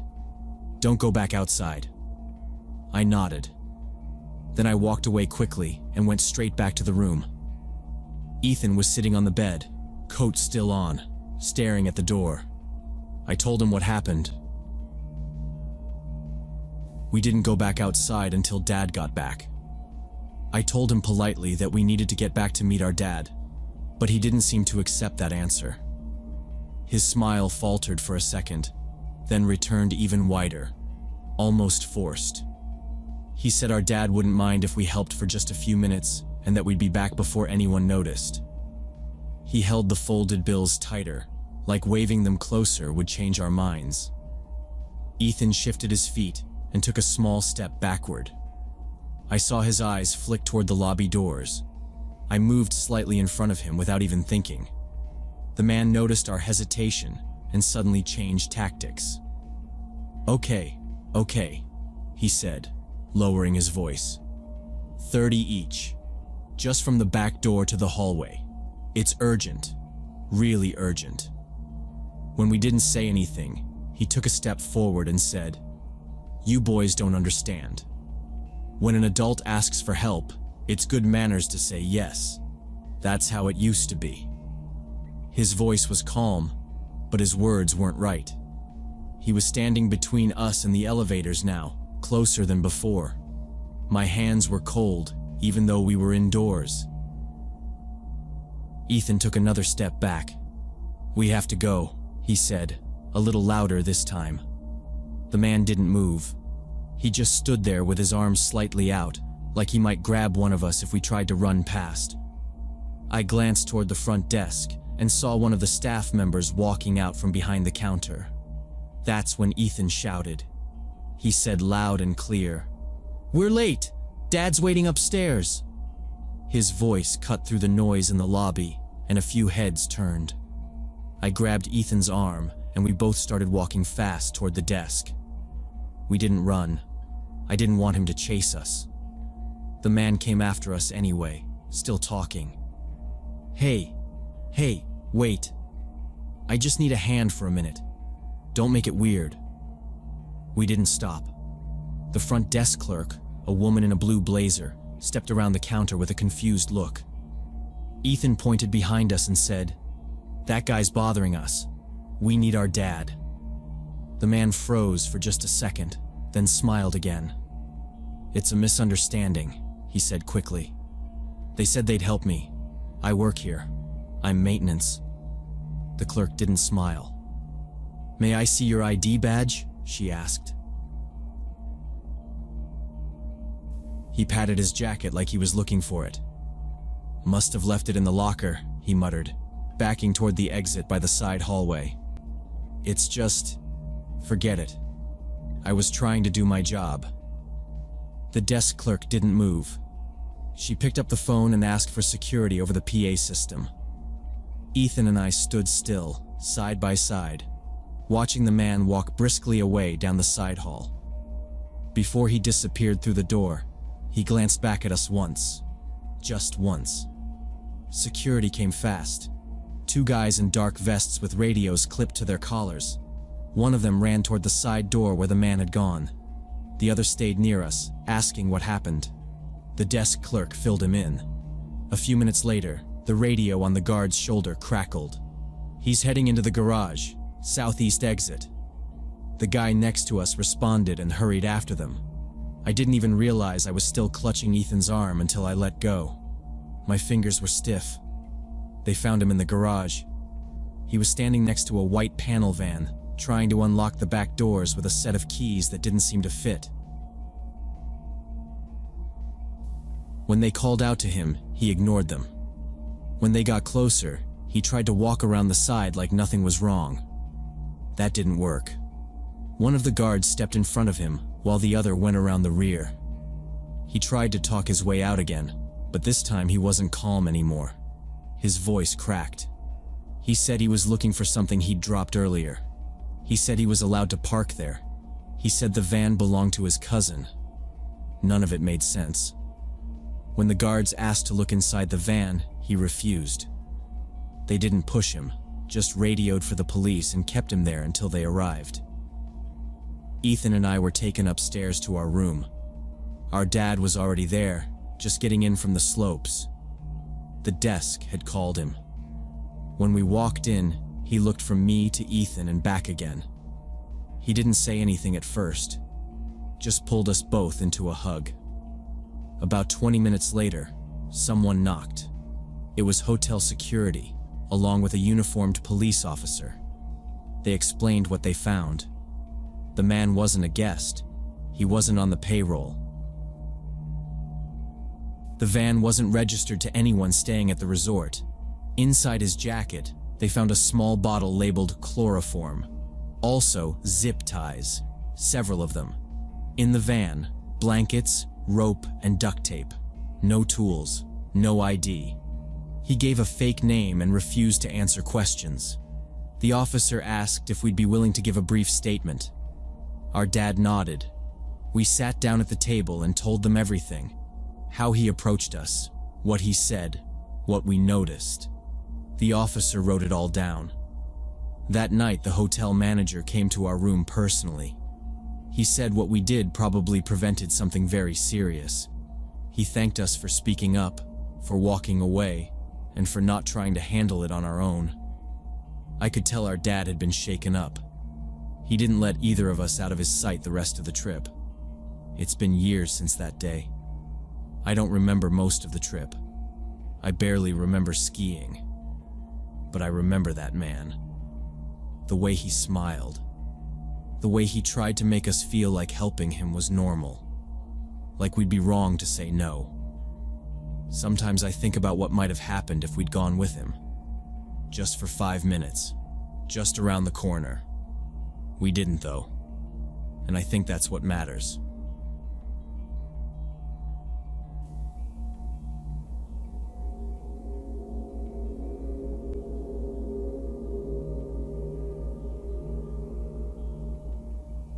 We were driving to our cabin in Oregon when I first saw the van.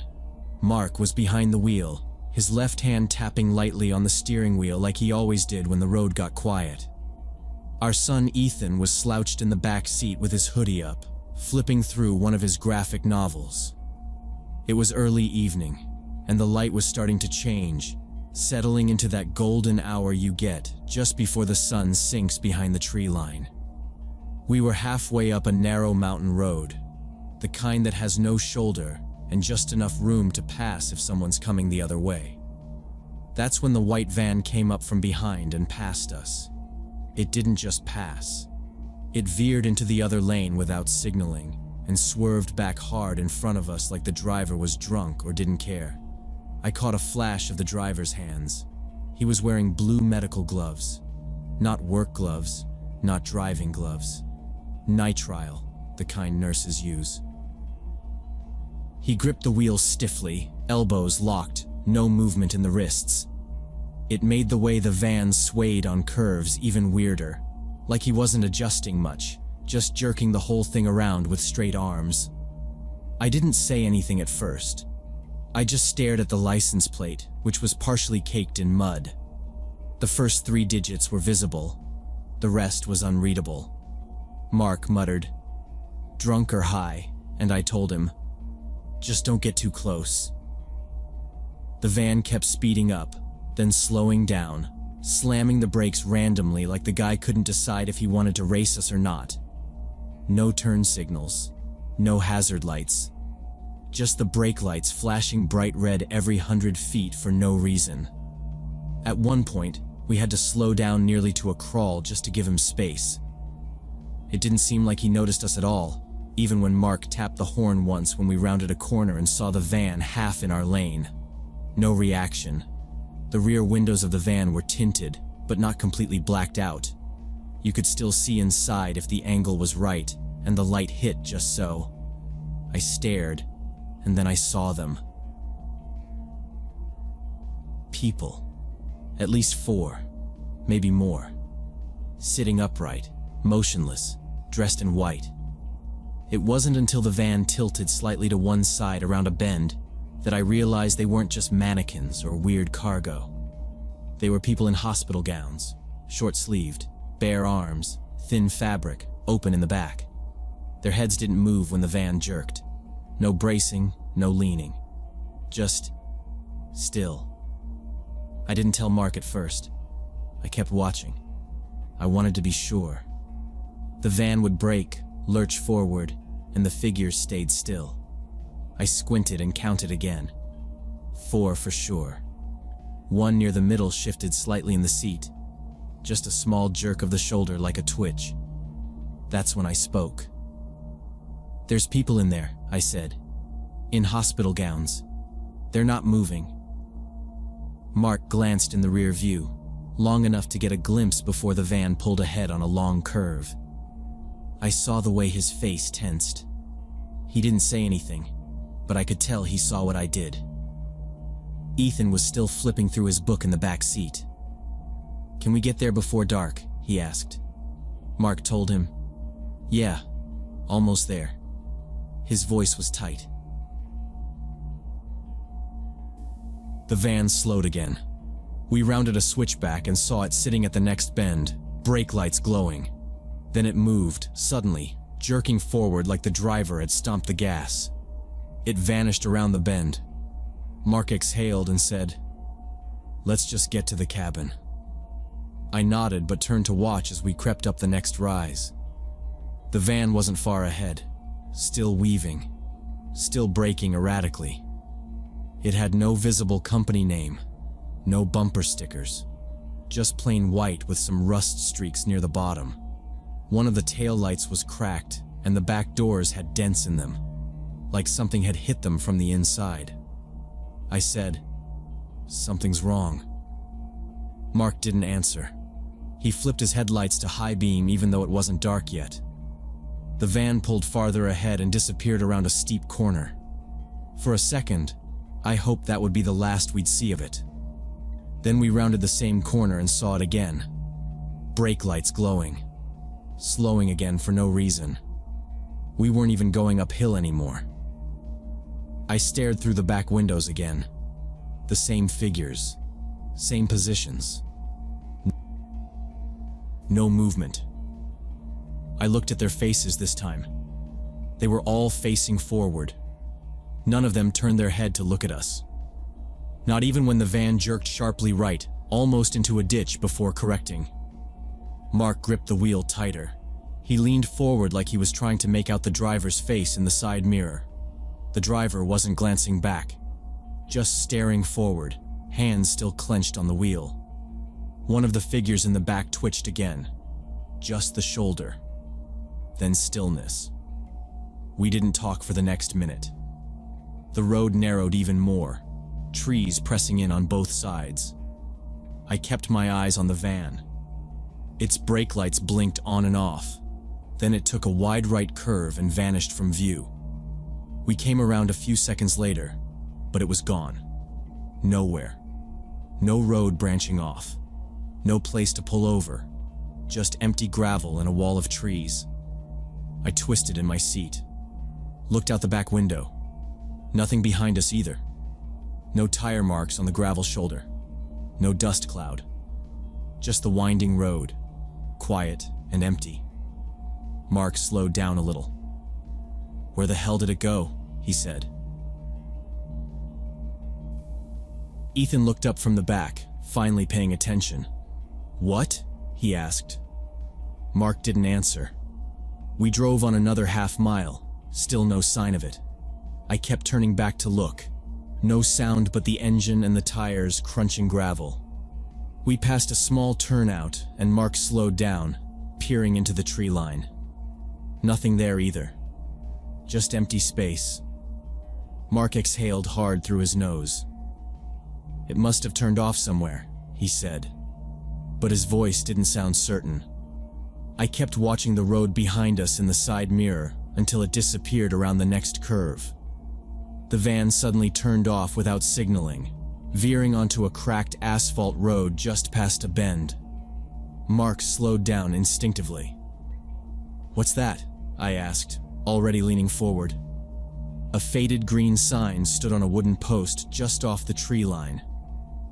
Peaceful Valley Recovery Center, private treatment facility. I'd never seen it before, and I grew up just 2 counties over.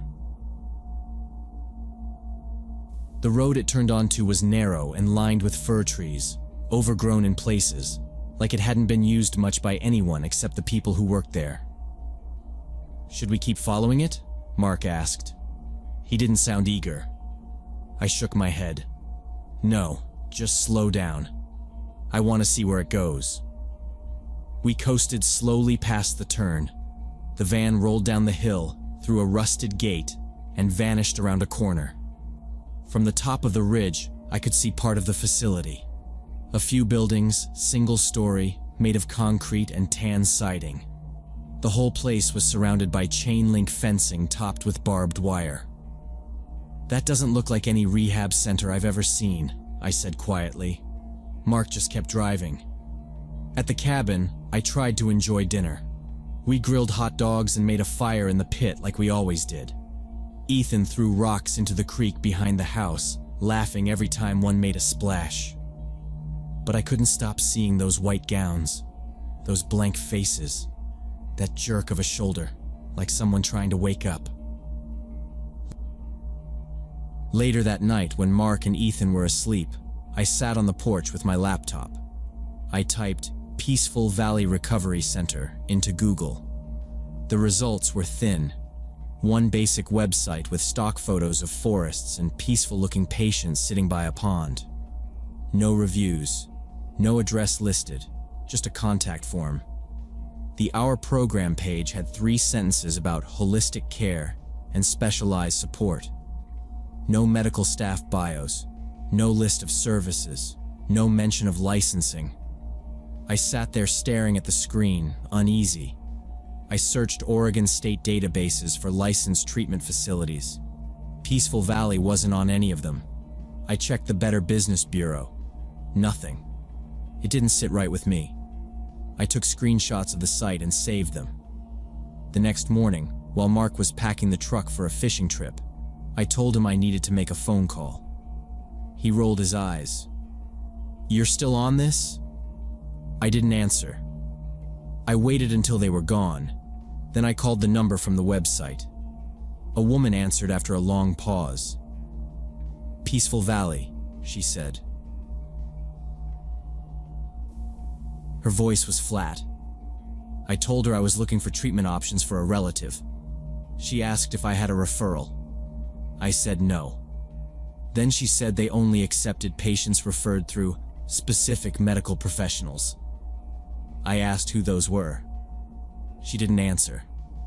I asked if the facility offered transport services. She paused, then said they used state-approved methods. Her tone changed, more clipped. "We're fully compliant with Oregon regulations," she said. I asked again about which doctors could refer someone. The line went dead. I tried to call back, but it rang once and then straight to voicemail. The mailbox was full. When Mark and Ethan got back that afternoon, I told Mark everything. "They hung up on me when I asked basic questions," I said. He looked tired. "Maybe it's just one of those high-security places for, I don't know, rich people. Private stuff." I didn't respond. I was already planning to go back. The next morning, I waited until they were out again. I packed a thermos, my camera, and the small pair of binoculars we kept in the glove box. I drove back to the road with the sign and parked just out of sight. The facility looked the same from a distance. quiet, surrounded by trees. But this time, there was a different white van parked outside. I stayed low in the seat and watched through the binoculars. After about 15 minutes, I saw movement near the main entrance. A man in scrubs came out, followed by two others. They were helping people out of the van. Slow, careful movements. The patients didn't seem drugged exactly, just dulled. Their arms hung loose at their sides. One woman looked around, blinking hard like she'd just woken up after a long sleep. Then I saw one of the staff clearly. A tall woman with light brown hair and a bun. My stomach dropped. I'd seen her before, on a missing persons flyer pinned to the bulletin board at our grocery store last winter. I dug through the pictures on my phone. I still had it. Emily S., 28, missing since October, last seen leaving her job at a clinic in Salem. I took a photo of her through the binoculars, another of the van, then the front gate. I didn't go home right away. I drove to the sheriff's substation near town and waited until someone came to the front desk. I told the deputy everything, showed him the photos, gave him the link to the website. At first, he looked confused, like maybe I was wasting his time. But when I showed him the missing persons match, his face changed. He took my phone and called someone, then someone else. I stayed long enough to fill out a report. 2 weeks later, we were back home when I got a phone call from the same deputy. "There's gonna be something in the paper tomorrow," he said. "Peaceful Valley's not operating anymore." The facility had been raided in the middle of the night. No licensed doctors on staff, no operating permits. 32 people were removed, most of them held without contact with family. 2 staff members were arrested. More were still being investigated. Emily S. had been working there under a different name. She told investigators she'd been brought in under false pretenses, offered a job, then cut off from outside contact. They'd taken her phone. She hadn't been allowed to leave the property in months. I don't know what would have happened if we hadn't seen that van, if we hadn't slowed down at just the right moment. But I learned something. Sometimes what looks strange really is dangerous. And sometimes you're the only person willing to look close enough to see it.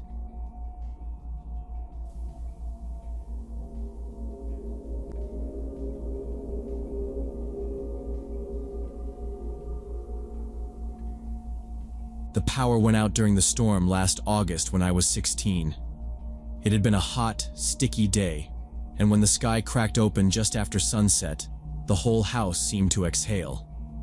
I was sitting in my room with the fan running full blast, doing nothing really, just scrolling, waiting for the Wi-Fi to reconnect, when everything blinked and went dark. The only light came from my phone, glowing dull and blue in the pitch black. I waited for it to come back on, but it didn't.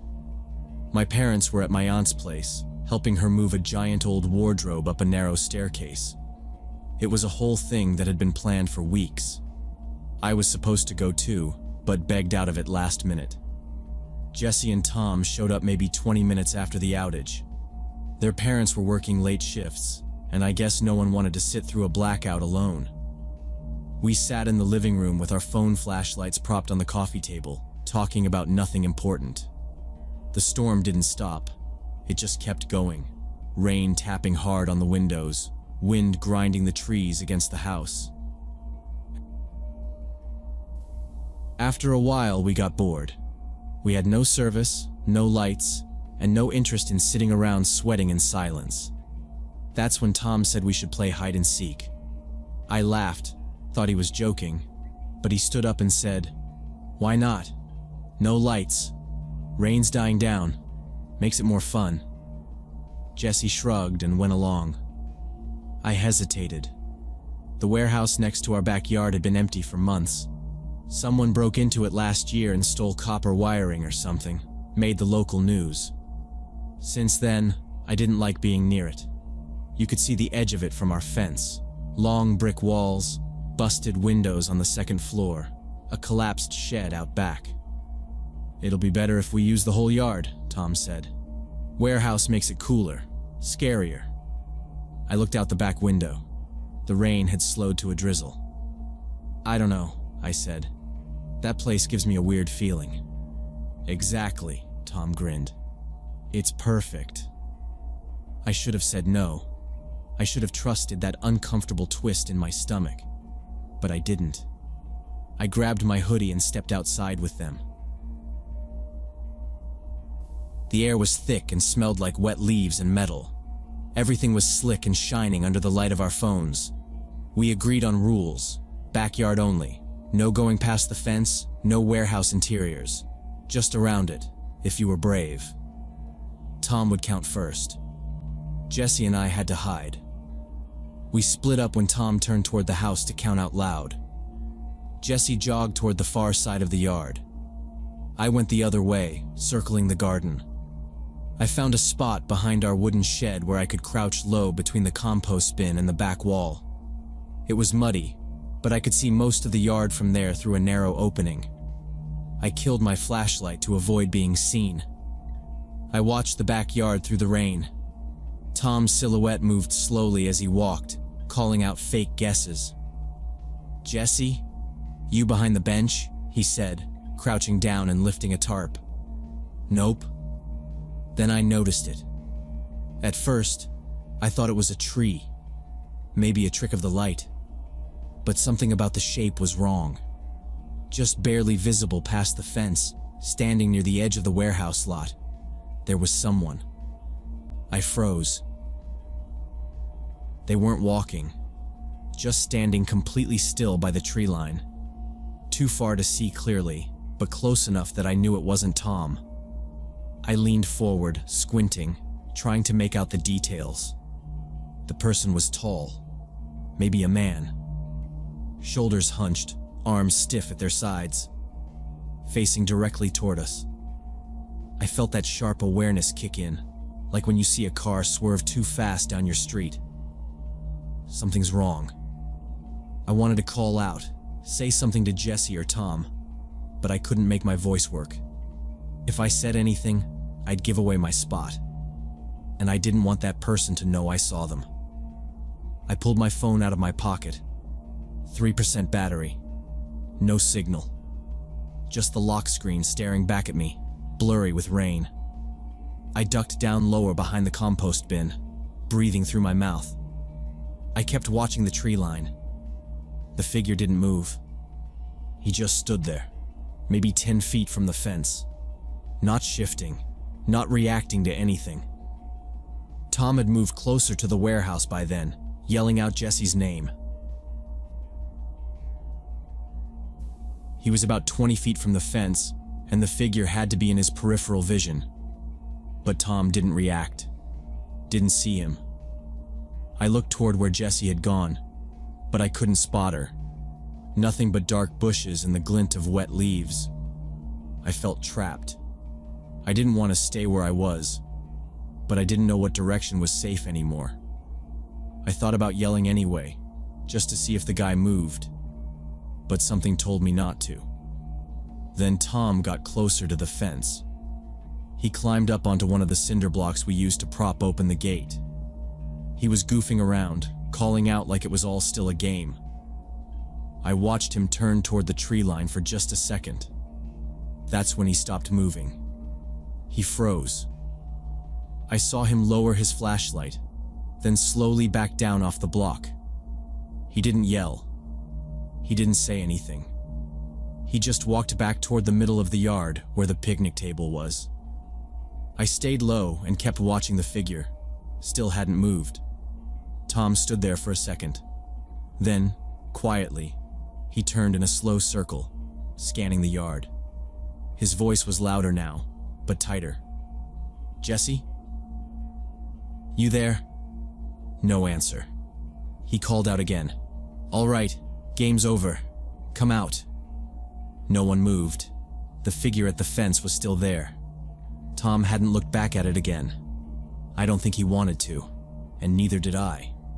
Tom found Jesse first, crouched behind the low section of our neighbor's wooden fence, drenched and shivering. I saw them from my spot behind the shed. They talked for a bit, then started walking around the yard together, calling my name. I stayed hidden. I don't even know why, really. My heart was pounding, and my hands were muddy from gripping the ground so tight, but something told me not to move. The figure by the trees was still there, or at least I thought he was. Now it looked like he was standing closer to the edge of our lawn, not doing anything, just watching. His presence felt thick, like a weight in the air. They called for me again, louder now. Jessie even used her flashlight to scan the corners. It swept over the shed once, and I ducked down lower. They walked right past me, maybe 6 feet away, but didn't see me. I wanted to say something. I almost did. But my mouth stayed shut. Tom pulled out his phone and started calling me, and I felt it vibrate in my pocket. I ignored it. Then again, I turned it off. I heard him mumble, "His phone's dead, or he's ignoring us. Maybe he went inside?" Jessie sounded more worried. Why would he do that without saying something? They kept searching for a few more minutes, circling the yard. Then I heard Tom's voice drop low. "Maybe we should get help." That's when I knew I had to come out. I stood up slowly, brushing wet leaves off my jeans, and stepped into the open. "I'm here," I said. They both jumped. Jessie spun around with her flashlight in my face. "Jesus!" she shouted, nearly dropping it. "Where the hell were you?" "Behind the shed," I said. "The whole time?" Tom was already walking toward me, eyes darting past me like he expected something to come out of the dark. "What the hell, man? Why didn't you say anything?" I pointed toward the fence, to the line of trees beyond it. "There was someone there," I said. "By the warehouse. Watching." Jessie turned to look, but it was just empty space. "Where?" "He was right there. He didn't move the whole time you were looking." "No one's there," Tom said. "I swear to you," I said. "He was standing right there, not moving, just watching." We all stood quiet for a second. The only sound was the drip of water from the gutters and the low hum of the wind dying down. Then Jessie said, "Maybe it was a tree or something. It's dark and it's raining. You probably just—" "No," I interrupted. "It wasn't a tree." Tom walked past me to the edge of the yard, scanned the area with his phone light. Nothing. His voice wasn't confident though. We didn't argue. We just went back inside. The minute we were through the back door, we locked it. Then locked the front, checked all the windows. The house was dead quiet, except for the occasional creak of the old wood or a distant clap of thunder. No power, no cell service. We sat in the living room, wrapped in blankets, barely talking. Tom kept checking out the windows, pacing the hall every 15 minutes. Jessie sat on the floor with her knees up, staring at the flashlight as if willing the batteries to last longer. I didn't move much. Every few minutes, I thought I heard something outside. A branch breaking. A soft crunch on wet gravel. But when I leaned close to the glass to check, I never saw anything. We stayed up all night. None of us even tried to sleep. In the morning, the sky was dull gray, but the rain had stopped.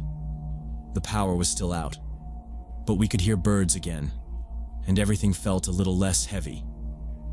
Jessie and Tom left early, said they needed to go check in with their parents. I stayed behind and helped my mom reset the clocks once the power came back. Later that afternoon, while I was taking out the trash, our neighbor Mrs. Chen waved me over from across the street. She was sweeping leaves off her porch like she did every morning. She asked if the storm had knocked out our lights too, and I told her yeah, and that my friends and I had gotten a bit spooked in the dark. That's when she mentioned it. "There's been a man living in that old warehouse," she said, nodding toward the lot behind our fence. "I saw him sleeping there a few times. Doesn't bother anyone. I stared at her for a second. When did you see him? Oh, for a couple of weeks now. I think he sneaks in at night. Probably homeless. Poor guy just wants a roof over his head.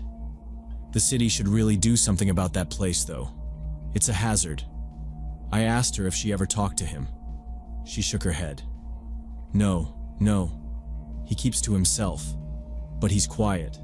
Seems harmless. I didn't say anything for a moment. Then I nodded and went back to bagging the trash. Later that evening, 2 squad cars pulled into the warehouse lot. My dad had called the police just to be safe. They walked around with flashlights, looked through the broken door, and came out with a plastic bin filled with what looked like sleeping gear and wrappers. One of them knocked on our door to let us know they didn't find anyone. But yeah, someone had definitely been living there. Jessie texted me later to say maybe the guy really was just looking for shelter. Creepy timing though, she wrote. I think about that night more than I'd like to admit. That man, or whoever it was, stood there in the dark, silent, watching 3 teenagers during a blackout. Maybe he was just curious. Maybe he wasn't. I'll never know. But I learned something that night. Feeling scared doesn't mean you're imagining things. And trusting your gut, knowing when something feels off, is sometimes the only line between safe and not.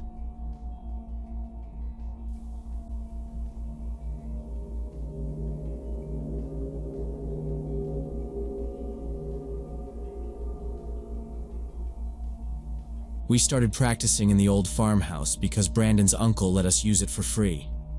It was on the edge of a property just outside town, mostly forgotten and half collapsed in the back. There was electricity, but no plumbing, and the whole place smelled like mice and mildew. Still, it was quiet and far enough away that we wouldn't bother anyone, which was perfect. I played bass, Austin was lead guitar and vocals, Tyler played drums, and Brandon mostly managed things. He had the car and owned the PA system. It wasn't really a band yet, just 4 guys trying to kill time during a weird summer where none of us had anything better to do. That first day we brought everything out took almost 3 hours. The gravel road to the farmhouse was so overgrown with weeds, it scraped the bottom of Brandon's Civic, and we had to carry the amps and drums from the gate to the door since the car couldn't make it all the way. Inside was worse than I expected. There were old newspapers stacked in the corners, spiderwebs hanging from the ceiling, and dead flies stuck to the windows. We aired it out the best we could and cleared a space in the front room for the gear. Brandon's uncle had said the last tenant was some kind of hoarder, and it showed. Still, by the time we'd set up and plugged in, it didn't feel half bad. We played for a couple of hours. No real structure, just messing around, trying to find some rhythm. Tyler was off time and Brandon couldn't keep the chords straight, but it was fun. Low stakes. The only weird thing that happened that first day was the smell. About halfway through, Tyler stopped playing and said, "Do you smell that? Like something dead?" We all paused and sniffed the air, and sure enough, it was strong. Something sour, almost like meat left out in the sun. Brandon said it was probably a raccoon or something in the walls. I figured the same. The house was old. Things died in places like that. We cracked the back door open for air, and that helped. When we finished playing, the smell had faded again, and no one mentioned it as we packed up for the night. I drove home with my bass in the back seat, my ears still ringing. It wasn't until I got home and took off my shoes that I noticed something else. My socks were damp. Not just sweaty, but wet. Like I'd stepped in something. I checked the case and floor of the car but found nothing. Just moisture on my socks and this faint oily smell I couldn't place. I tossed them and went to bed. Next day, Tyler messaged our group chat asking if we could meet again Friday. Brandon said sure, but Austin was working till 6. That meant we'd be there closer to sunset. When Friday came, The four of us piled into Brandon's car again with the gear. It was hotter than before, and the car's AC barely worked. We got there around 6:40, and the place looked the same. Overgrown path, shutters hanging crooked on the windows, silence all around. But the moment we stepped inside, I noticed something was different. The floor near the kitchen door looked freshly disturbed. There were drag marks across the dust, like someone had slid something heavy. Brandon said maybe it was raccoons again, and we moved on, setting up in the front room like last time. The smell came back within minutes, stronger this time, more rotten and more specific, like blood. Tyler made a joke about bodies buried under the house, but nobody laughed. We cracked windows, turned up the fans, and tried to focus on the music. Austin seemed distracted. I caught him glancing toward the back of the house a few times while we played. I didn't ask. We took a break about 45 minutes in. Brandon lit a cigarette and stepped out back. Austin joined him, and I stayed inside cleaning dust off my strings. Tyler had brought a six-pack and was halfway through his third by then, louder than usual, cracking jokes that didn't land. I told him to cool it, but he just said, "You guys need to loosen up. It's an old house, not a crime scene." It was right around then I saw the movement. I was at Brandon's car loading the bass when something shifted in the tree line behind the farmhouse. It wasn't just leaves. A definite figure, about 50 yards back, partially hidden between the trees. I stared at it, thinking it might be a deer or a local watching us, but it didn't move, just stood there. I called Austin over and pointed. He squinted, then nodded slowly. "Yeah, I see it," he said. Neither of us said anything else at first. The figure didn't flinch, didn't step away, just stood there with this fixed posture like they were waiting for something. I waved. Nothing. Not a twitch. Austin whispered, "Is it someone you know?" I shook my head. We turned back to get Tyler, who was sitting on the porch talking to himself at that point. Beer number 5. I told him to look toward the woods. "Someone's out there." Tyler stood up, took a long drink, and squinted into the trees. "I don't see shit," he muttered, then laughed. "It's probably a deer, or your reflection." "No, man," Austin said. "They're just standing there." "I said I don't see it," Tyler said louder, almost annoyed. "You guys are just spooking yourselves." We turned back to the tree line. The figure hadn't moved. Still just standing there, plain as day, watching us. Tyler squinted through the trees, his face flushed and jaw clenched. "Who the hell is spying on us?" he shouted, wobbling a little as he stepped off the porch. "Come out where we can see you." Austin moved in front of him. "Dude, don't. Just leave it." Brandon reached for his arm too, trying to steer him back. "Seriously, man. Let's go. It's not worth it." Tyler shoved both of them off and kept walking, shoulders high, beer in one hand like a prop. Nah. I want to know who's creeping around watching us play." I hesitated, then followed them, staying back far enough to dial 911 if something went sideways. As we reached the edge of the trees, I could see something behind the brush. Tarps strung between tree trunks, crates stacked near a small fire pit, a makeshift camp. Someone stepped out from behind a wide oak, an older guy in a dirty flannel shirt and army pants. His hair was long and gray, face thin, hollowed out. Right behind him came a woman holding a small child to her chest, barefoot and wrapped in a blanket. All three looked like they hadn't had a real night's sleep in weeks. "This is private property," Tyler said, loud and slurred. "What the hell are you doing out here?" The man raised both hands, not in threat, more like surrender. "Just leave," he said quietly. "We're not bothering anyone. This is our home." Austin stepped in front of Tyler again. "Let's go, man. Seriously." But Tyler ignored him. "You think you can just move into someone's land and live here? Who gave you the right?"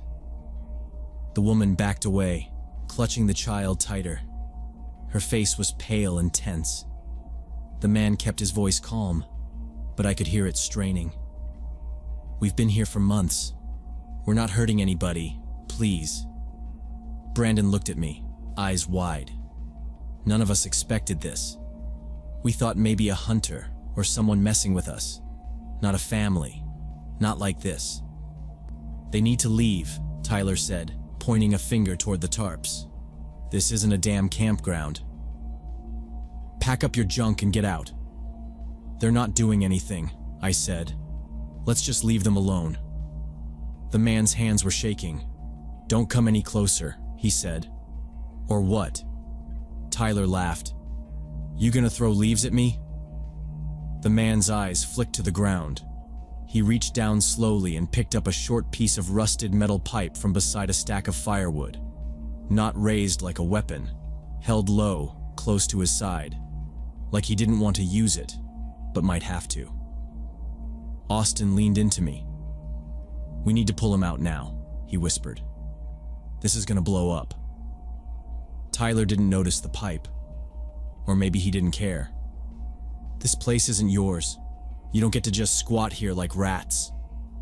"Back up," the man said, voice cracking now. Tyler stepped toward the woman. "Hey, I said start packing your—" The man swung. It wasn't a full swing, more like a defensive swipe. The pipe caught Tyler across the left forearm with a sick, wet crack, and he fell backward into the dirt, howling. Blood spread through his sleeve instantly. Austin yelled, "Whoa! Whoa! Back off!" Brandon and I grabbed Tyler under the arms, dragging him back toward the gravel road.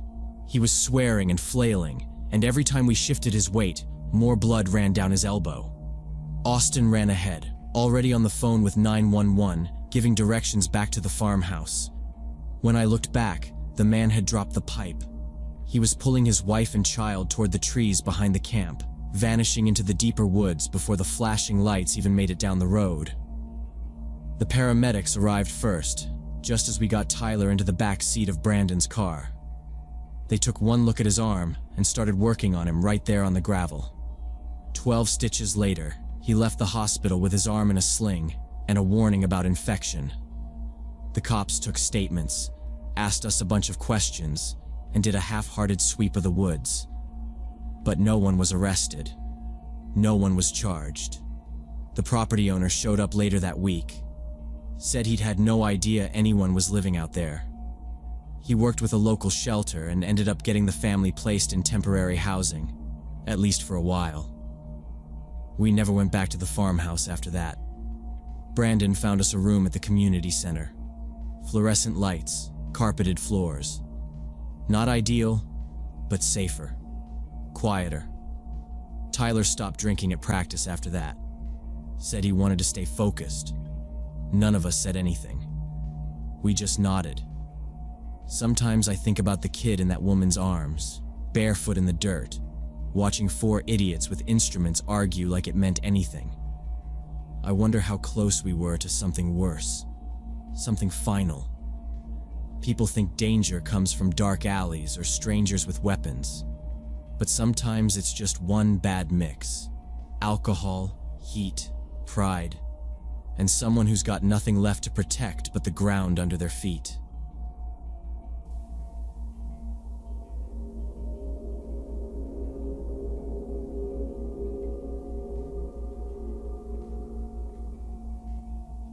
When I was 23, our family cat Ginger died after 20 years of being the center of our Sunday dinners.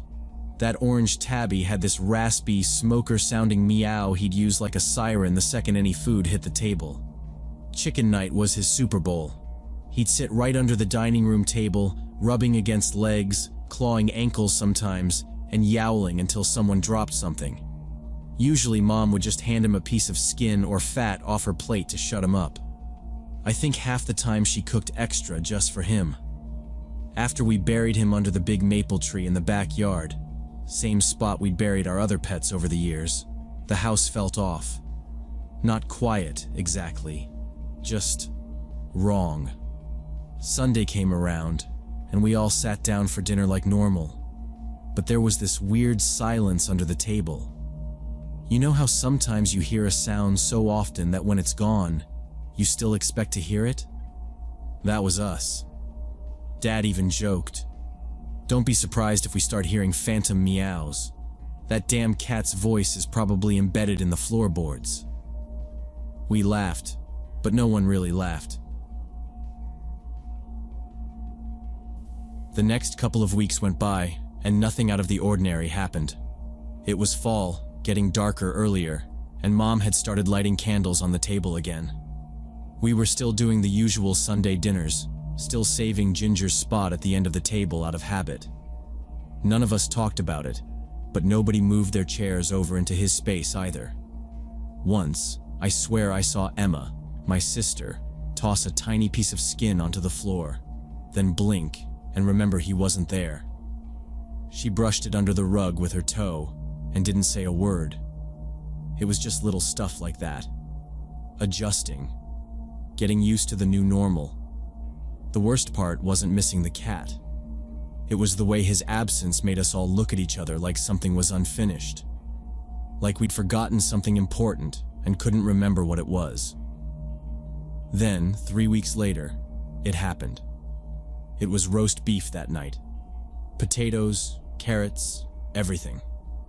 The usual spread. We were passing around plates, pouring drinks. Emma was telling some story about her coworker getting fired for stealing printer ink.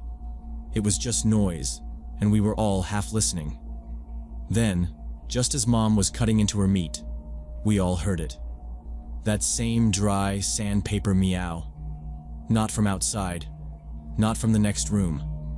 It came from under the table, right under us. It didn't echo. It wasn't distant or faint like from another room. It was like Ginger was sitting exactly where he always sat, looking up, expecting his piece of meat. The fork slipped out of Mom's hand and clattered onto her plate. Emma stopped mid-sentence, her mouth still half open. Dad's eyes were already under the table. Mine too. We didn't say anything right away. Nobody moved. Then Emma leaned down and actually looked under there. "Ginger?" she said, like she forgot he was dead. Then she sat up fast and looked around the room like she was trying to remember something.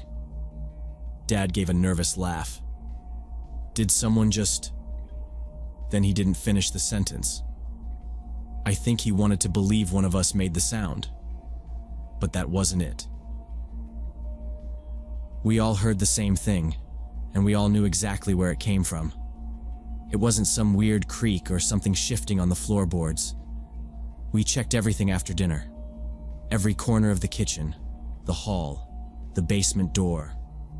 Mom asked if maybe one of us had let a stray in by mistake or left a window cracked. But nothing was open. No way in or out. The back door was locked. The cat flap had been nailed shut since Ginger got too old to push through it. There weren't even paw prints near the food bowls, and those bowls were still where we left them, empty and clean, untouched since we packed them away. Dad eventually said, "Maybe one of us just made the noise without realizing it, like a hiccup or something." But none of us believed that. No one said it, but we knew. We all heard it. Exactly the same. Exactly where he used to be. No one brought it up again that night, but none of us finished our food either. The following week it happened again. Same time, same setting. We were sitting down for Sunday dinner, this time roast chicken, when the meow came again. Longer this time. Not just one cry, but 3, spaced out. Each one sharp and clear, like Ginger was pacing under the table, waiting. Emma froze with her fork halfway to her mouth, then dropped it. It clattered against her plate, and she pushed back from the table without saying a word. A minute later, she was in the hallway, crying. I heard her, even through the dining room door. Mom went after her, leaving Dad and me staring at the spot under the table. He sighed and rubbed his temples. "This isn't right," he muttered. "It's been over a month." Mom came back into the room, eyes red. She walked to the kitchen, got another plate, and quietly set it down on the floor next to her chair. I didn't say anything. Dad did. "Come on, Janet," he said. "You're feeding a ghost now?" She didn't answer, just spooned a small piece of meat onto the plate, then tucked her napkin back into her lap. For a few minutes, no one touched their food. Then Emma came back, sat down without a word, and reached for the potatoes. That's when I started recording. I pulled out my phone and hit record before we even served dessert. I didn't expect to catch anything, but I had to try. Maybe if we could hear it on playback, it would prove we weren't just imagining it. Maybe it would make Dad take it seriously. But when I listened back later that night, there was nothing. Forks, plates, voices, no meowing. I played it twice. Still nothing. It kept happening. Every Sunday. Always during dinner. Always from that same spot. Sometimes just once, sometimes more. Mom kept setting out that extra plate. Emma stopped saying anything about it. She just kept her eyes on her food. Dad tried to act like he couldn't hear it anymore, but I could tell it was getting to him too. His hands would tense every time the sound came, and once I saw him glance under the table before quickly looking away. Every week I recorded it. Every week the playback was clean. 2 months later, I was leaving the house around 6 p.m. to pick up my girlfriend for a movie. Mrs. Patterson, her mom, had come by to drop off some cookies she'd baked for my mom. She was standing by the coat rack, telling me about some neighbor's broken fence when we both stopped talking at the same time. Meowing. Raspy. Drawn out. Clear as anything. Not once, but twice. Coming from the front hallway. We both turned to look at the spot near the shoes, where Ginger used to curl up after dinner. Mrs. Patterson squinted. "You got a new cat?" "No," I said. "Ginger died. A while ago." She looked at me for a second. "Well, that sounded just like him. That scratchy voice. I remember him." I didn't say anything. She cleared her throat. "You know, my husband used to sit in the garage, always with the radio on. After he passed, for weeks, I'd still hear that station playing when I walked out there. Static, low volume, like he'd just left the room. Maybe that's just something that happens." I nodded, but I felt something shift in my stomach. This wasn't just us anymore. Someone else had heard it. Someone who didn't know to expect it. That night I stayed up reading. I dug through forums, articles, psychology papers. I wasn't looking for ghost stories. I wanted explanations. Real ones. Something to match what was happening. And I found something. Auditory hallucinations during grief. Group grief reactions. Collective memory responses. A study from 2009 where multiple family members all claimed to hear a dead relative's voice. Same time, same tone. Though no physical sound was recorded. It wasn't ghosts. It was the brain, under pressure. Memory and routine colliding. The sound had been part of us for 20 years. Our subconscious filled the gap. The next morning, I showed it all to Mom. Read her parts of the article. She didn't say much at first, but she didn't argue either. That Sunday, she didn't set the extra plate. She looked like she wanted to, but she didn't. The meowing didn't come that week, or the week after. Sometimes I still catch myself listening for it. A pause in conversation. A shift in the room. I'll hold my breath, waiting. But it doesn't come. It was never real, not in the way we thought. But it also wasn't fake. It was memory, habit, grief given sound. The mind filling silence with something familiar, something we needed to hear to feel whole again. We still talk about Ginger. Sometimes someone will joke about how fat he got, or how he once stole an entire steak off Dad's plate. But it's different now. We miss him, but we've moved on. That's what time does. That's what understanding does. It doesn't erase grief. It just makes it quieter.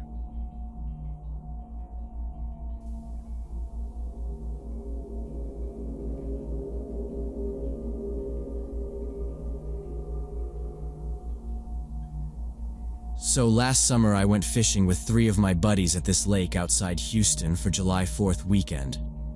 We'd gone to the same spot every year since college. Just a quiet patch off the main road where the water's clean and the fish bite decent enough. But this time, the whole area was packed. Cars lined the shoulder of the road. Kids were screaming. Someone nearby had a portable speaker blasting country music. We almost turned around, but Josh spotted a little slope near the far side of the lake that still looked clear. We figured if we could get our chairs down there early enough, we'd at least claim a bit of space for the day. We carried our gear, coolers, tackle boxes, folding chairs, down the hill and set up a few yards from the water. Within minutes, another guy showed up. He had one of those old canvas chairs slung over his shoulder, a straw hat, and a styrofoam cooler. He looked to be in his 50s, maybe early 60s, thick neck, sunburnt nose, khaki cargo shorts. He waved as he got close and then plopped down maybe 20 feet from us without asking. Right away, he started talking. "So good to see a girl out here fishing. Not many do that anymore," he said. I glanced up from tying a lure on my line and forced a smile. Mike gave a half nod, but I could already tell he thought the guy was off. Josh just opened a beer and kept to himself. The guy introduced himself as Wayne, said he came out here whenever the wife let him.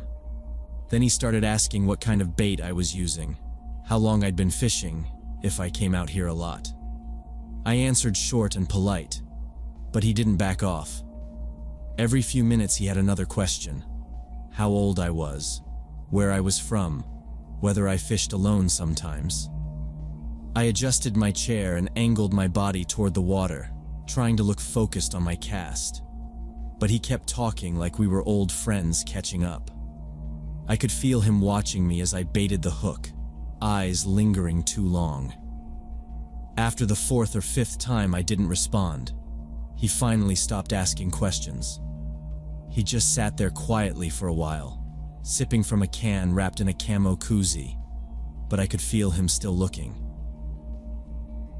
After about an hour, I decided to move a few yards down to try my luck near a submerged log. As soon as I stood up, I saw Wayne slowly pack up his stuff, his cooler, his chair, and follow. He didn't say anything, just picked a new spot right next to mine, like it was totally normal. I stayed there 10 minutes, maybe 15, before I got up again and walked even further down, closer to where a little inlet curved out of view. I hadn't even unzipped my tackle pouch before I saw him moving again. Chair in one hand, drink in the other, following. When I went back toward the main setup to grab some snacks from the cooler, he followed me there too. This time he stood a little too close. "You got a boyfriend?"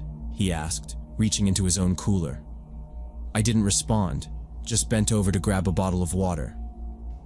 "Whoever he is, he's a lucky guy," he said. Mike looked up at me, and I gave a quick shake of my head. I didn't want to make a big deal of it.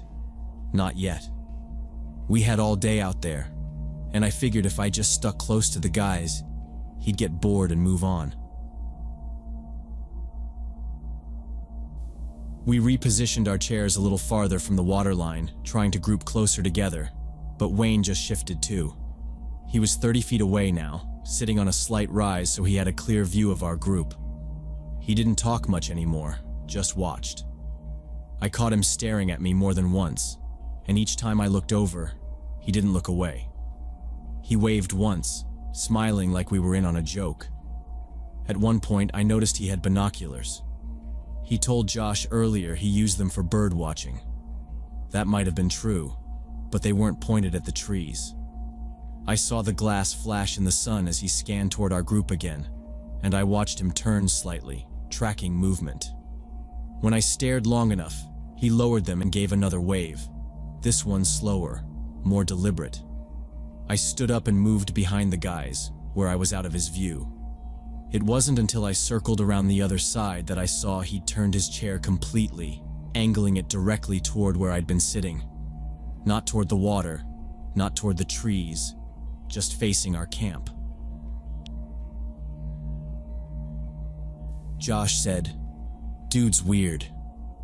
Mike didn't say anything, but he kept glancing at him. I took my sandwich and walked over to the car. Wayne was still sitting in the same position when I looked back. His binoculars were back in his lap, hands resting on them like he was waiting for another chance to use them. Around noon, Wayne came over again, this time holding a dented green thermos. He said it was his famous campfire coffee, and that I had to try it.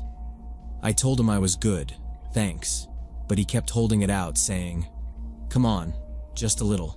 You'll love it. I make it real strong, better than that bottled stuff you brought." I gave him a tight smile and shook my head. "I'm good, really." He didn't budge. Mike stood up from his chair and said, "We've got drinks, man. We're good." Wayne turned his head slowly, like he didn't like being interrupted. His eyes locked on Mike, then shifted back to me. "Just thought I'd offer," he said, voice flat. Then he looked at me again and added, "Wouldn't want you getting drowsy. You seem like someone who appreciates good flavor." I didn't say anything.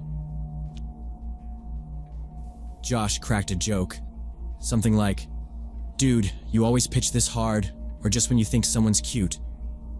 Wayne's face changed instantly. Smile gone, mouth tight, eyes hard. He stared at Josh for a second too long. Then it passed, like a switch flipped. "Just trying to be neighborly," he said with a chuckle that didn't sound real. He poured some of the coffee into the cap and sipped it himself before walking back to his chair, still facing our spot. The rest of the day, I didn't go anywhere without at least one of the guys nearby. By 4:30, the sun started dropping and the bugs got bad. We started packing up our gear, untangling lines, folding chairs, dumping out the bait bucket. Wayne stood up too and started loading up his own stuff at the same time. His truck was parked just across the small gravel lot, close enough to hear the trunk slam. The guys needed to use the bathroom before the drive, so they grabbed their backpacks and headed toward the ranger station, which was maybe a 2-minute walk. I stayed behind to change out of my waders. I usually slip out quick and put on leggings and a hoodie before the ride home. I used the open back door of our SUV as a shield, crouching behind it to keep some privacy. I had one boot off, halfway into pulling on my sweatshirt, when I heard the crunch of gravel behind me. I turned and Wayne was there. Again. Not saying anything at first, just watching. I froze, holding my hoodie halfway over my chest. He was standing maybe 10 feet away, hands in his pockets, eyes fixed on me. "Didn't know you had such a nice figure," he said, like it was some kind of compliment. I stared at him. "I'm changing. You need to leave." He took one step closer, not fast, but definitely on purpose. "Hey, relax. I'm just talking. You seem a little tense.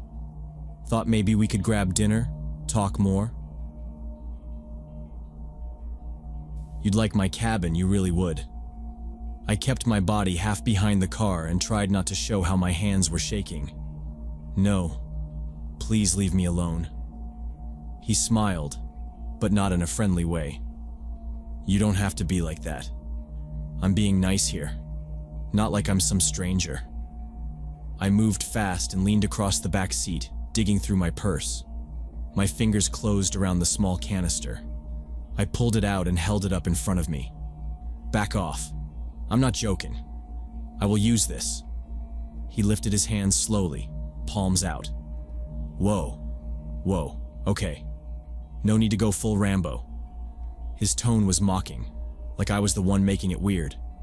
But he took 2 steps backward, still facing me, then turned and walked off toward his truck, muttering something low I couldn't make out.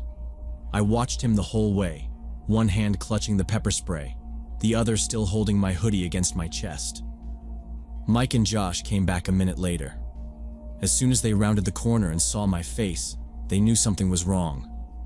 I told them what happened, every word. They didn't say anything for a second, just stared toward where Wayne's truck had been. Then Mike said, "Get in the car." Josh nodded. "We're going to the station." We drove straight to the Ranger building and asked to speak with someone. I told the Ranger everything, about the following, the coffee, the staring, the comment, the approach by the car. The Ranger listened carefully and nodded a lot, but didn't write anything down until I mentioned the pepper spray. "We've had a couple complaints about him," the Ranger said. "Nothing we can stick. He's local. Owns a cabin a few miles from the north entrance. Keeps to himself mostly, but..." He trailed off. "I'll file the report. You did the right thing not escalating it." It didn't feel like enough. We drove home in silence, everyone tense, nobody making jokes anymore. I haven't gone back to that lake since. Even now, when we go anywhere outdoors, someone always stays close while I change or take a break. I still carry that same pepper spray, still check over my shoulder. Wayne didn't lay a hand on me, but he was close, too close. And that look in his eyes, just for a second, was enough. Some people act nice just long enough to see what they can get away with. Then they wait until you're alone.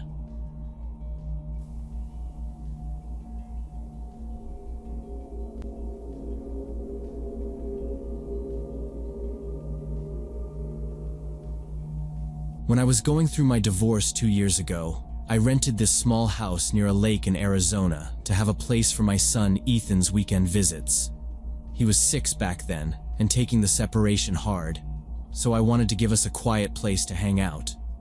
Somewhere we could fish or throw rocks into the water, maybe grill hot dogs on the little patio. The house was older but clean. Just 2 bedrooms, a tight little kitchen, and a back porch that looked out at the water through some mesquite trees. It smelled a little like mildew when I first moved in, probably from sitting empty too long, but I figured I'd air it out. One weekend in early March, after a heavy rainstorm, I opened up Ethan's window to let the breeze clear out the musty smell in his room. The air was cool and damp, and it actually helped a lot. I just forgot to close it all the way after. That first weekend Ethan stayed, I noticed he kept glancing at that window when he was supposed to be sleeping. At breakfast, he looked tired and said the talking lady wouldn't leave him alone. I assumed it was just a dream or some imaginary thing he made up because of all the changes happening in his life. I didn't want to make a big deal out of it, so I told him he was safe with me, and nobody was getting in that house without my say-so. The next visit, Ethan got more upset. He said the lady came back and stood in the corner of his room all night. Same spot every time, right by the window. I checked the locks again and showed him the window was closed now, but he still didn't sleep well. He woke me up twice, crying. Said she was whispering stuff he didn't understand and that her face was angry. I turned on all the lights and checked every closet. Nothing there. Just an old dresser and his toy chest. But the way he looked at that corner, like something invisible was standing there, made me feel a little weird. I moved his bed to the other side of the room just to help him relax. The next weekend, same thing. Woke up crying, said she wouldn't go away. Always the same description. Same spot. I decided to set up one of those baby monitors with sound and a little camera. Nothing fancy, just so I could hear him from my room. I didn't tell him about it because I didn't want to spook him, but I was starting to think maybe he was having night terrors or something. During the days he was fine, laughing, drawing, eating, but at night he looked drained, like he hadn't slept in days.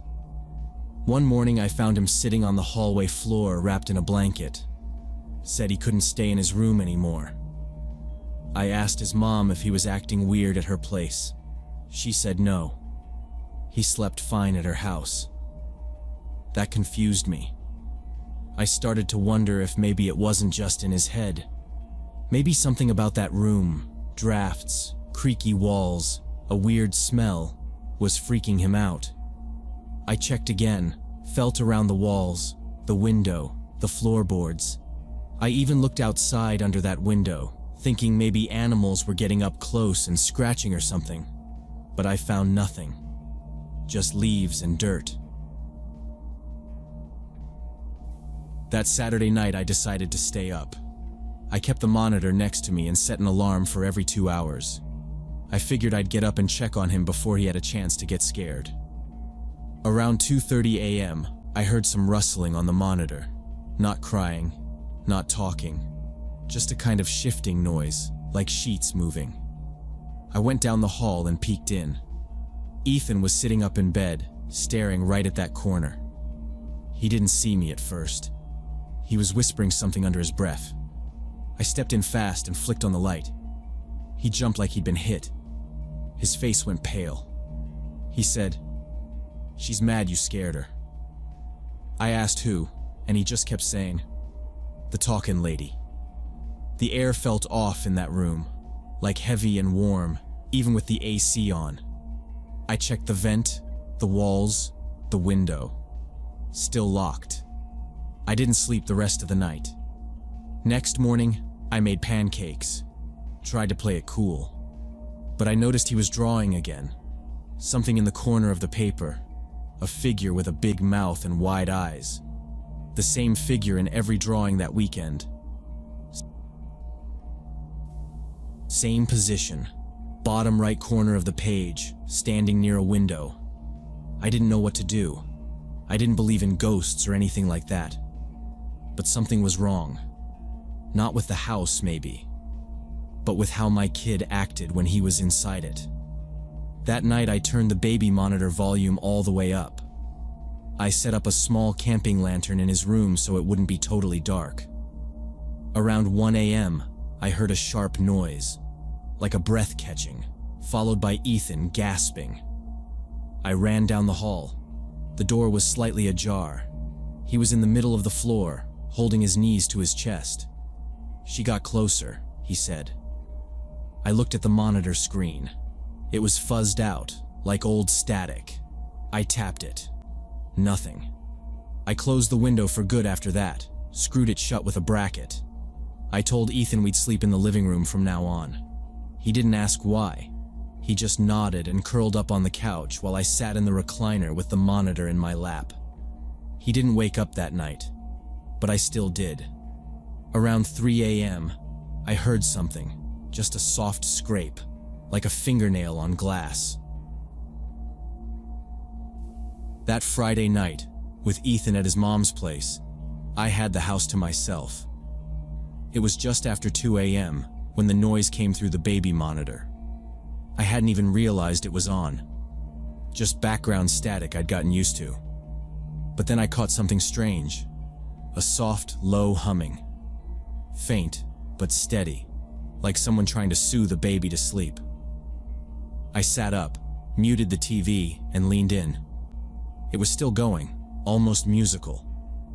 For a second, I thought maybe I'd left the monitor too close to another device, like the Wi-Fi router or something. Or maybe I was picking up audio from another house nearby. But then I heard it.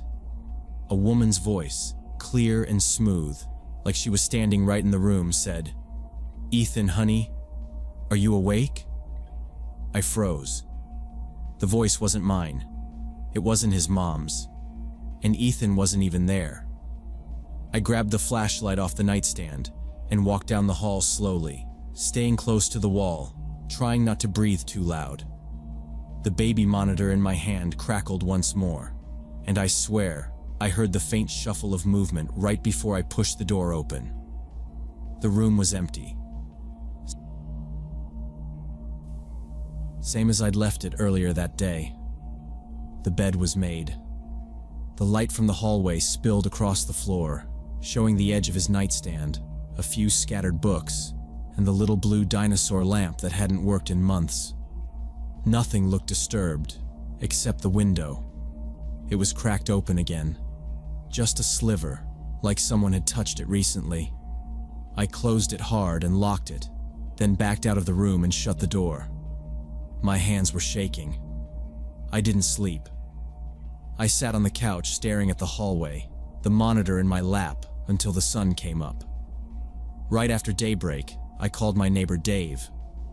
He's a retired Marine and owns a couple guns, including a shotgun he keeps by his front door. I told him what happened. Didn't even care if I sounded crazy. He was at my place 5 minutes later, boots on, shotgun slung over his shoulder, flashlight in hand. We started outside, circling the house slow, checking behind bushes and under the porch.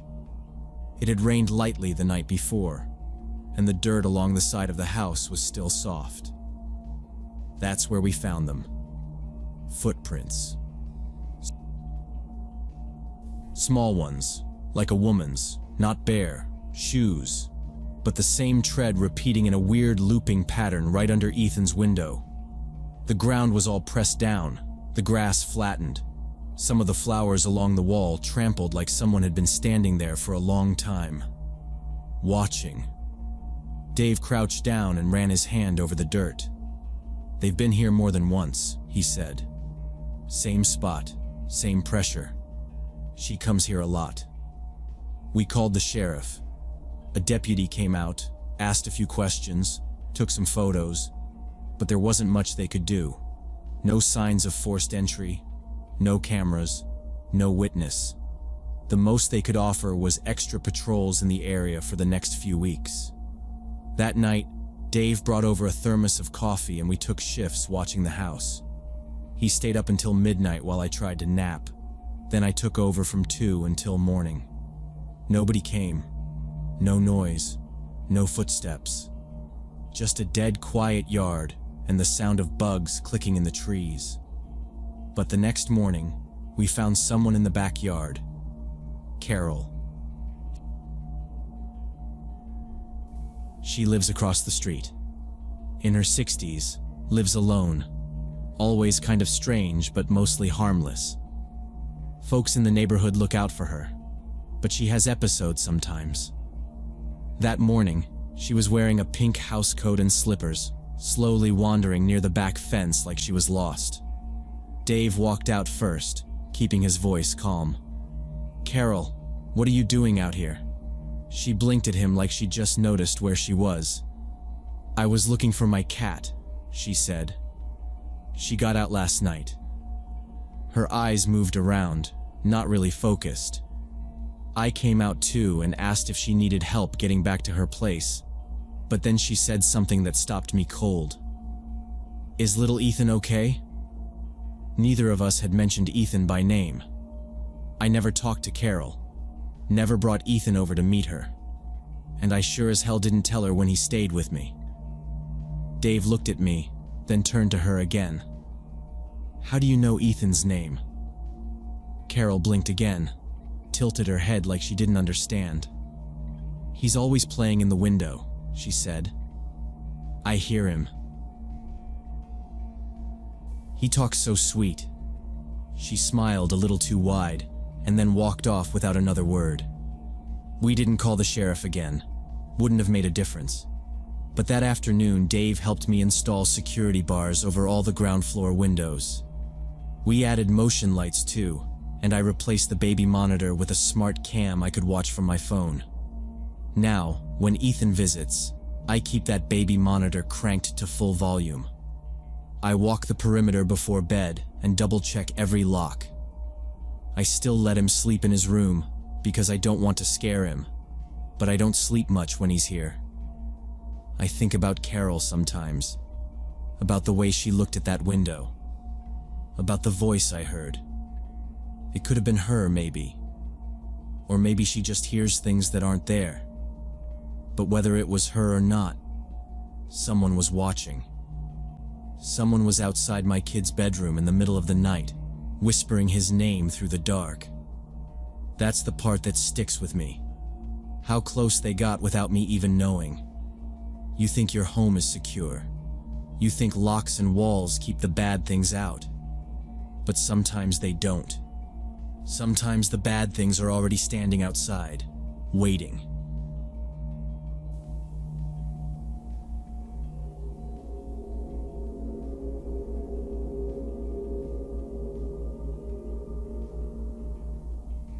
Back in July 2011, me and my buddy Rick rented this private fishing lake up in the North Carolina mountains for a long weekend. It was about 5 acres, surrounded by thick forest, no other houses for miles in any direction. Total seclusion. The guy who owned it promised trophy bass and complete privacy. No permits, no other guests, no park rangers. We'd been planning it for months, just a couple days away from everything. Rick brought his old Coleman stove and a cooler full of beer and steaks. I had the tents, rods, and gear. We got there around 4 p.m. that Friday, parked just off the gravel road near the entrance, and carried everything about a quarter mile down to the lake. The path was narrow, barely a trail really, but we found a good spot with a small clearing close to the shore, maybe 10 feet from the water's edge. By 6, we had both tents up, and I'd already caught a decent largemouth. Rick was cleaning the fish while I got a fire started. Everything felt just right. Quiet except for the cicadas, wind in the trees, the occasional splash from the water. There wasn't even any cell signal out there, which felt like a blessing for once. The sun dipped low around 7, turning the trees golden. Rick cracked open a beer, said he was heading into the woods to take a leak before it got dark. I nodded and kept working on setting up the grill. He took his flashlight with him, but no jacket. It was warm enough. I figured he'd be gone 5 minutes, 10 at most. 20 minutes passed, and I started to notice the fire popping louder without him talking. Another 10 went by and I called out. No answer. I stood up, turned on my own flashlight, and walked to the tree line. I didn't go in, just aimed the beam around and yelled his name. I heard something crashing through brush, and then Rick burst out from between the trees, running full speed like something was chasing him. He was pale, sweat-soaked, eyes wide like he'd seen something awful. He grabbed my arm and doubled over, trying to catch his breath. "We need to stay by the fire," he said, gasping. "Not out there. Not alone." I thought maybe he'd seen a bear or a snake. Rick's not some city guy. He grew up in Georgia, spent half his childhood hunting. He doesn't scare easy. But his hands were shaking and he kept scanning the woods like he expected something to come out after him. He finally got enough breath to tell me what happened. Said he went maybe 50 yards in when he heard something moving in the brush. Not leaves rustling from the breeze. Big steps. Heavy ones. At first he thought it might have been a deer. He turned his flashlight toward the sound, and that's when he heard it breathing. He said it was this deep, ragged, snorting kind of breath. Not fast, just steady and too loud to be a deer. Then he spotted it behind a thicket. 2 eyes shining back at him. Not like normal animal eyes, these were red. Not glowing on their own, but reflecting the light like glass. He said it was standing still, just watching him, and it wasn't small. His voice got real quiet when he described it. Said it looked like a boar, but bigger than any he'd ever seen or even heard of. It was almost 6 feet tall, 4 feet wide, with thick black bristles and tusks like sickles. He said the tusks curved up from its lower jaw almost to its eyes, just standing there, not making a sound except that breathing. Rick backed away slow, not turning around. Said he felt like if he ran it'd come after him. He only bolted once he couldn't see it anymore through the brush. He didn't stop until he was back at camp. When he was done talking, he just sat down hard on one of the folding chairs, gripping the armrests like he didn't trust the ground. I didn't really know what to say. I believed he saw something, but wild pigs don't get that big. And boars don't usually stand still like that unless they're about to charge. We didn't see or hear anything else that night, but Rick didn't sleep in his own tent. He dragged his sleeping bag into mine and kept his knife in his hand the whole night. Every time a twig snapped or a fish splashed, he tensed up like a spring. I don't think he shut his eyes for more than a minute at a time. We didn't see or hear anything else that weekend, but Rick refused to go back into those woods alone. I asked him a few times over the next couple months if he'd want to try again, maybe with better gear or just a shorter trip, but he wouldn't even consider it. By October, the leaves were starting to turn, and the temperature dropped just enough to keep most bugs and snakes away. Perfect fall fishing weather. I figured he'd just psyched himself out last time. Probably saw a bear or a wild hog and let his imagination run wild. I knew those woods could play tricks on you when the light got low. So I went back on my own. Same lake, same path, same clearing. Everything looked just like we left it. Fire pit still marked by blackened stones, logs still there for sitting. I got the tent set up just after noon and fished until sunset. The bite was amazing. I caught 7 largemouth bass, and 4 of them were over 5 pounds. Around 11 that night, I sat beside my campfire cleaning the last of the day's catch. The fire crackled low, smoke drifting into the trees, the rest of the world completely silent. That's when I heard something behind me. It wasn't wind or a branch breaking from a falling leaf. It was movement. Heavy, steady, slow. I froze, hand resting on the fillet knife, and listened. Whatever it was took a few more steps, then paused. The sound was weird. Not a clean 4-beat walk like a deer or a dog, but lopsided. 3 steps, then a shuffle, then 2 more. Like it had an injured leg or maybe was carrying something heavy. The trees were too dark to see more than a few feet past the firelight, so I just sat there waiting, every sense on edge. After about 5 minutes, the sounds faded into the woods. I told myself it was nothing. Probably a buck with a limp or a bear passing through. Still, I tossed a couple more logs on the fire and kept the knife close when I crawled into my sleeping bag. By 3 in the morning, I was fast asleep when something loud snapped me awake. It was snorting, deep, wet, animal snorts, and heavy footfalls circling my tent. Whatever it was close. I could hear each breath, and each one sounded thick, labored. The kind of sound a large animal makes when it's sniffing hard through wet nostrils. It grunted with each step, and the ground trembled when it moved. I could hear claws or hooves dragging over rocks just inches from my head. The smell hit me next, something awful. Rotten meat, moldy fur, and something sharp and chemical I couldn't name. I lay there frozen, gripping my knife in the dark. No flashlight, no gun. Just thin nylon walls and a 6-inch blade between me and whatever was out there. Then it got worse. The thing reared up. I could hear the shift in weight, the sudden stillness, and then its full weight came against the side of the tent. The wall bowed in, and I could see the outline of its head and shoulders, broad and hunched, with a long, curved snout that shadowed over me like a club. It didn't move for a long time. Just pressed there, breathing, dripping something onto the tent floor. I didn't move. I didn't breathe. I just stared at that shape, half expecting it to tear straight through the wall and end it. But it didn't. It backed off after what felt like forever. Then I heard it sniffing along the ground outside, moving toward the edge of the campsite, It found the bag of tackle I'd left beside a log, my mistake, and started tearing into it. The sounds it made were unreal, like a dog with a bone, but 10 times louder. The plastic crunched, the metal hooks popped and snapped. I could hear it chewing on things no animal should be able to chew.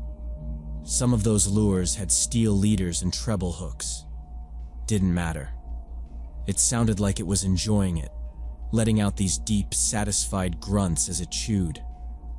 There was one moment where it made this low rumble, not loud, but deep enough that I felt it through the dirt. My ears popped. My chest vibrated. I don't know what that was. An exhale, a warning, a signal. But it felt like it came from something too big to exist in those woods. After maybe an hour, the chewing stopped. I heard it stomp once, then twice, and then it crashed back through the trees like a truck made of bones and gristle.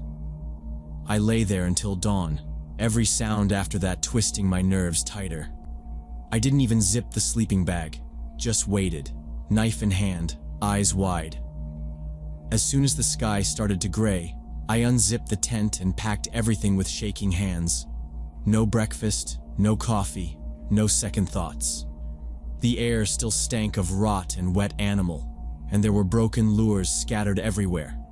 Some of the metal was bent, teeth marks gouged into the plastic. I found one hook buried in the dirt, snapped in half. I didn't look back when I left. I hiked the half-mile to the truck with my head on a swivel, heart pounding, expecting to see movement behind every tree. But nothing followed me. Nothing showed itself. I've fished all over the Appalachians, from creeks barely wide enough to step across to lakes deep enough to swallow a house. I've seen black bears, copperheads, and once a cougar back in '07. But I've never been that scared before. I've never felt that watched. Whatever lives near that lake doesn't want company, and I don't plan to give it any ever again.